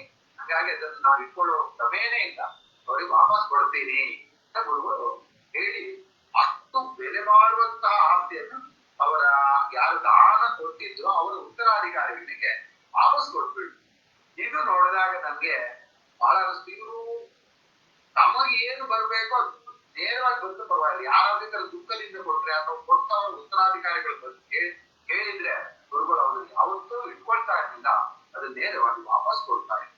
ಅವರಲ್ಲಿ ಇಂತಹ ಒಂದು ದಾನ ಗುಣ ಎನ್ನುವುದು ಬಹಳ ಇತ್ತು. ಅದನ್ನ ನಾವು ನೋಡಿದ್ದೀವಿ. ಅವರು ಸಭೆ ಸಮಾರಂಭಗಳಲ್ಲಿ ವಿದ್ವಾಂಸರಿಗೆ ಕೊಡುವ ಸಂಭಾವನೆ ಅದನ್ನು ನೋಡಿದ್ರೆ ನಮ್ಗೆ ಬಹಳ ಆಶ್ಚರ್ಯ ಆಗತ್ತೆ.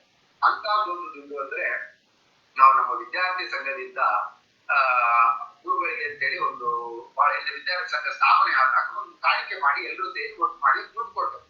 ಅವತ್ತು ಗುರುಗಳು ಹೇಳಿದಂತ ಮಾತು ಪರಸ್ಪರ ಭಾವೆಯಂತಹ ಶ್ರೇಯ ಪರಮವಾಸ್ಯದ ಈ ವಾಕ್ಯವನ್ನು ಸ್ಪಷ್ಟವಾಗಿ ಹೇಳಿ, ಈ ಹಣವನ್ನ ನೀವು ಪರಸ್ಪರ ನಿಮ್ಮ ಶ್ರೇಯೋಭಿವೃದ್ಧಿಗಾಗಿ ಒಳ್ಳೆಯ ಕಾರ್ಯಕ್ರಮಗಳಿಗಾಗಿ ಉಪಯೋಗಿಸ್ಕೋಬೇಕು ಅಂತ ಹೇಳಿ ಕೊಟ್ಟಿದ್ರು. ನಮ್ಮ ದುರ್ದೈವ ಇವತ್ತು ಅಂತ ಕೆಲಸಗಳು ನಾವು ಏನು ಮಾಡ್ಲಿಕ್ಕೆ ಆಗ್ಲಿಲ್ಲ, ಹಾಗೂ ತಗ್ಗೆ ಬಿದ್ದಿದೆ. ಆದ್ರೂ ಕೂಡ ಗುರುಗಳಲ್ಲಿ ಇಂತಹ ಒಂದು ವಿಶಾಲ ಮನೋಭಾವ ಇತ್ತು, ಪರಸ್ಪರ ಒಳ್ಳೇದಾಗ್ಲಿ ಎಲ್ರಿಗೆ ಅಂತ ಹೇಳಿ ಅವರು ಭಾರಿ ದಾನ ಧರ್ಮಗಳನ್ನು ಮಾಡ್ತಾ ಇದ್ರು. ಅವರಿಂದ ದಾನ ಗುಣ ನಮ್ಮಲ್ಲಿ ಬರ್ಲಿಕ್ಕೆ ಸಾಧ್ಯ ಇಲ್ಲ. ಆದ್ರೂ ಕೂಡ ಅವರಲ್ಲಿ ಇಂತಹ ವಿಶೇಷ ಗುಣ ಇತ್ತು ಅನ್ನೋದನ್ನ ನಾವು ಸ್ಮರಿಸಿಕೊಳ್ಬೇಕು. ಅವರಿಗೆ ನಾವು ಸದಾ ಕೃತಜ್ಞರಾಗಿರಬೇಕು. ಅವರಿಂದಾಗಿ ನಾವು ಈ ನಮ್ಮ ಎಲ್ಲ ಶರೀರ ಯಾರು ಶಿಷ್ಯರಿದ್ದೇವೆ, ನಮ್ಮ ಈ ಶರೀರ ಪರಾನ್ನ ಪರಿವರ್ತಿತಂ ಇದಂ ಶರೀರ. ನಾವು ನಮ್ದು ಊಟ ಹಾಕಿ ಈ ಶರೀರವನ್ನು ಬೆಳೆಸಿದವರು ಯಾರು? ನಾವು ವಿದ್ಯಾಪೀಠಕ್ಕೆ ಸೇರಿದಾಗ ನಮ್ಮ ಶರೀರ ಎಷ್ಟಿತ್ತು, ನಾವು ಬಿಟ್ಟಾಗ ನಮ್ಮ ಶರೀರ ಎಷ್ಟು ಬೆಳೆದಿತ್ತು? ಯಾವ ಅನ್ನದಿಂದ ಬೆಳೀತು? ಪರಾನ್ನದಿಂದ. ಅವರು ಭಿಕ್ಷೆ ಬೇಡಿ ತಂದು ಹಾಕಿ ನಮ್ಗೆ ಹಾಕಿದ ಅನ್ನದಿಂದ ಈ ಶರೀರ ಬೆಳೀತು. ಹಾಗಾಗಿ ನಮ್ಮ ಈ ಶರೀರ ಅವರ ಸೇವೆಗಾಗಿ ಮೀಸಲಾಗಿರ್ಬೇಕಾಗ್ತದೆ. ಅವರಿಗೆ ನಾವು ಕೃತಜ್ಞರಾಗಿರ್ಬೇಕಾಗ್ತದೆ. ನಾವು ಯಾವತ್ತೂ ಅವ್ರ ಬಗ್ಗೆ ಕೆಟ್ಟ ಮಾತುಗಳನ್ನು ಆಡಬಾರದು. ಸಾಧ್ಯವಾದರೆ ನಮ್ಮ ಕೈಲಾದಂತಹ ಸಹಾಯಗಳನ್ನು ಅವರು ಕಟ್ಟಿದ ಸಂಘ ಸಂಸ್ಥೆಗಳಿಗೆ ಅವರಿಗೆ ಮಾಡ್ಬೇಕಾಗ್ತದೆ. ಅವರು ಇವತ್ತಿಲ್ಲ ನಮ್ಮ ಜೊತೆಗೆ, ಆದರೆ ಅವರು ಕಟ್ಟಿದಂತಹ ಸಂಘ ಸಂಸ್ಥೆಗಳಿದೆ, ಅವುಗಳ ಅಭಿವೃದ್ಧಿಗಾಗಿ ಅವರು ಹಾಕಿಕೊಂಡಂತಹ ದೇವೋದ್ದೇಶಗಳು ಪರಜನ ಸೇವೆ ನಾನಾ ಜನತೆ ಶುಶ್ರೂಷ ಎಂಬ ಮಾತನ್ನು ಹೇಳಿದ್ದಾರೆ. ಇಂತಹ ಸೇವೆಗಾಗಿ ನಮ್ಮ ಜೀವನದಲ್ಲಿಯೂ ಕೂಡ ನಮ್ಮ ಏನು ಸಂಪಾದನೆ ಇದೆ ಅದರ ಒಂದು ಭಾಗವನ್ನ ಅದಕ್ಕಾಗಿ ಇಡುವುದು, ನಮ್ಮ ಸಮಯವನ್ನು ಅದಕ್ಕಾಗಿ ಮೀಸಲಿಡುವುದು, ಇಂತಹ ಕಾರ್ಯಕ್ರಮಗಳನ್ನು ಮಾಡಿಕೊಂಡು ನಾವು ಇಂತಹ ಕಾರ್ಯಕ್ರಮ ಮಾಡಿದ್ರೆ, ನಾವು ಇಂತಹ ರೀತಿಯಲ್ಲಿ ಗುರುಗಳ ಮಾತನ್ನು ಅನುಸರಣೆ ಮಾಡಿದ್ರೆ ಗುರುಗಳಿಗೆ ಇದರಿಂದ ಸಂತೋಷ ಆಗ್ತದೆ ಅಂತ ಹೇಳಿ ನನ್ನ ಒಂದು ಅಭಿಪ್ರಾಯ. ಜೊತೆ ಗುರುಗಳು ಹೇಳಿದಂತ ಒಂದು ಬಹಳ ವಿಶೇಷವಾದ ಮಾತಾದ್ರೆ, ಗುರುಗಳು ಹೇಳಿದ್ರು ತಿರುಮಲಾಚಾರ್ಯ ಸಂದರ್ಶನ ಮಾಡಿದಾಗ, ನನ್ನ ಏನು ಆಸೆ ಆಕಾಂಕ್ಷೆಗಳಿದೆ, ನಾನು ಏನು ಹೇಳಿದ್ದೇನೆ ಅದನ್ನ ನನ್ನ ಶಿಷ್ಯರು ಮಾಡ್ಕೊಂಡು ಹೋಗ್ತಾರೆ ಅನ್ನೋ ಭರವಸೆ ಇದೆ. ಯಾಕೆಂದ್ರೆ ಯೇಸು ಕ್ರಿಸ್ತ ಹೇಳಿದಂತಹ ಮಾತುಗಳನ್ನ ಅವನ 8 ಜನ ಶಿಷ್ಯರು ಪರಿಪಾಲಿಸಿದ್ರು, ಅದನ್ನು ಮುನ್ನಡೆಸಿದ್ರು. ನನಗೆ ಕೂಡ ಶಿಷ್ಯರಿದ್ದಾರೆ. ನನ್ನ ಆಸೆ ಆಕಾಂಕ್ಷೆಗಳನ್ನು ನಾನು ಮಾಡಿದಂತಹ ಸಂಘ ಸಂಸ್ಥೆಗಳನ್ನು ಅವರು ಮುಂದುವರಿಸಿಕೊಂಡು ಹೋಗ್ತಾರೆ ಅನ್ನುವ ವಿಶ್ವಾಸ ನನಗಿದೆ ಅಂತ ಗುರುಗಳು ಹೇಳಿದ್ರು. ಹಾಗಾಗಿ ಅವರು ಹೇಳಿದಂತಹ ಆ ಮಾತನ್ನು ಉಳಿಸಿಕೊಟ್ಟು ಆ ಸಂಘ ಸಂಸ್ಥೆಗಳಿಗೆ ಸ್ವಲ್ಪ ಅನುಕೂಲ ಮಾಡಿ ಸಹಾಯ ಆಗುವಂತಹ ರೀತಿಯಲ್ಲಿ ಪರಿಶ್ರಮ ಪಡುವುದು ನಮ್ಮೆಲ್ಲ ಕರ್ತವ್ಯ ಆಗಿದೆ. ಅದರಿಂದ ಅದನ್ನು ನಾವೆಲ್ಲ ಮಾಡೋಣ. ಇದರಿಂದ ಗುರುಗಳು ಸ್ವತಂತ್ರಿಯಾದಂತಹ ಶ್ರೀಕೃಷ್ಣ ಭಗವಂತನು ಸಂತುಷ್ಟನಾಗಲಿ, ಆ ರಾಮದೇವರ ಅನುಗ್ರಹದಿಂದ ನಾವೆಲ್ಲರಿಗೂ ಒಳಿತಾಗಲಿ ಅಂತ ಹೇಳಿ ನಾನು ಪ್ರಾರ್ಥಿಸ್ತಾ ನನ್ನ 2 ಮಾತುಗಳನ್ನ ಮುಗಿಸ್ತಾರೆ. ಆಯಾದಿ ಸಾತರಂ ಅಥವಾ ಏಕರೋಮಿ ಜಗನ್ನಾಥ ತದಸ್ತು ಲೋಕಿತು. ಶ್ರೀಯುತ ಹರಿದಾಸ ಭಟ್ ಇವರಿಗೂ ಕೂಡ ತುಂಬಾ ಸುಂದರವಾಗಿ ನಿರೂಪಣೆ ಆ ವಿಷಯಗಳನ್ನ ಎಲ್ಲ ಶ್ರೋತೃಗಳ ಹೃದಯಕ್ಕೆ ನಾಟಬೇಕು. ಆ ರೀತಿ ಹತ್ತಾರು ಪ್ರಸಂಗಗಳನ್ನ ತೆಗೆದುಕೊಂಡು ಬಹಳ ಸುಂದರವಾದ ಶೈಲಿಯಲ್ಲಿ ಆ ನಿರೂಪಣೆಯನ್ನ ಮಾಡಿದ್ದಾರೆ. ಗುರುಗಳ ಬಗ್ಗೆ ಅಪಾರವಾದ ಗೌರವ ನಮ್ಗೆ ಹುಟ್ಟಬೇಕು. ಆ ರೀತಿಯಾಗಿ ಗುರುಗಳ ಉತ್ಕರ್ಷವನ್ನ ನಮ್ಗೆಲ್ಲ ಇವತ್ತು ತಿಳಿಸಿಕೊಟ್ಟಿದ್ದಾರೆ.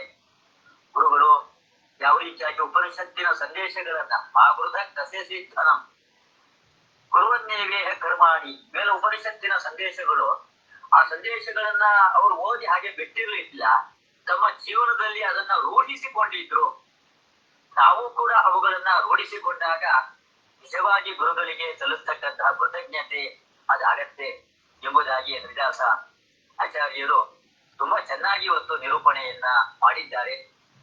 ಅವರು ಶ್ರೀಪಾದಂಗಳವರ ಸಂಸ್ಥೆಯಲ್ಲೇ ಓದಿ ಶ್ರೀಪಾದಂಗಳವರಲ್ಲೇ ನ್ಯಾಯಸುಧಾ ಗ್ರಂಥದ ಅಧ್ಯಯನವನ್ನ ಮಾಡಿ ಮುಗಿಸಿದ ಮೇಲೂ ಕೂಡ ಶ್ರೀಪಾದಂಗಳವರ ಅನೇಕ ಕಾರ್ಯಗಳಿಗೆ ಸಹಕಾರಿಗಳಾಗಿ ತಾವು ನಿಂತ್ಕೊಂಡು ಸೇವೆಯನ್ನ ಇಷ್ಟು ವರ್ಷಗಳಿಂದಲೂ ಕೂಡ ಸಲ್ಲಿಸ್ತಾ ಬಂದಿದ್ದಾರೆ.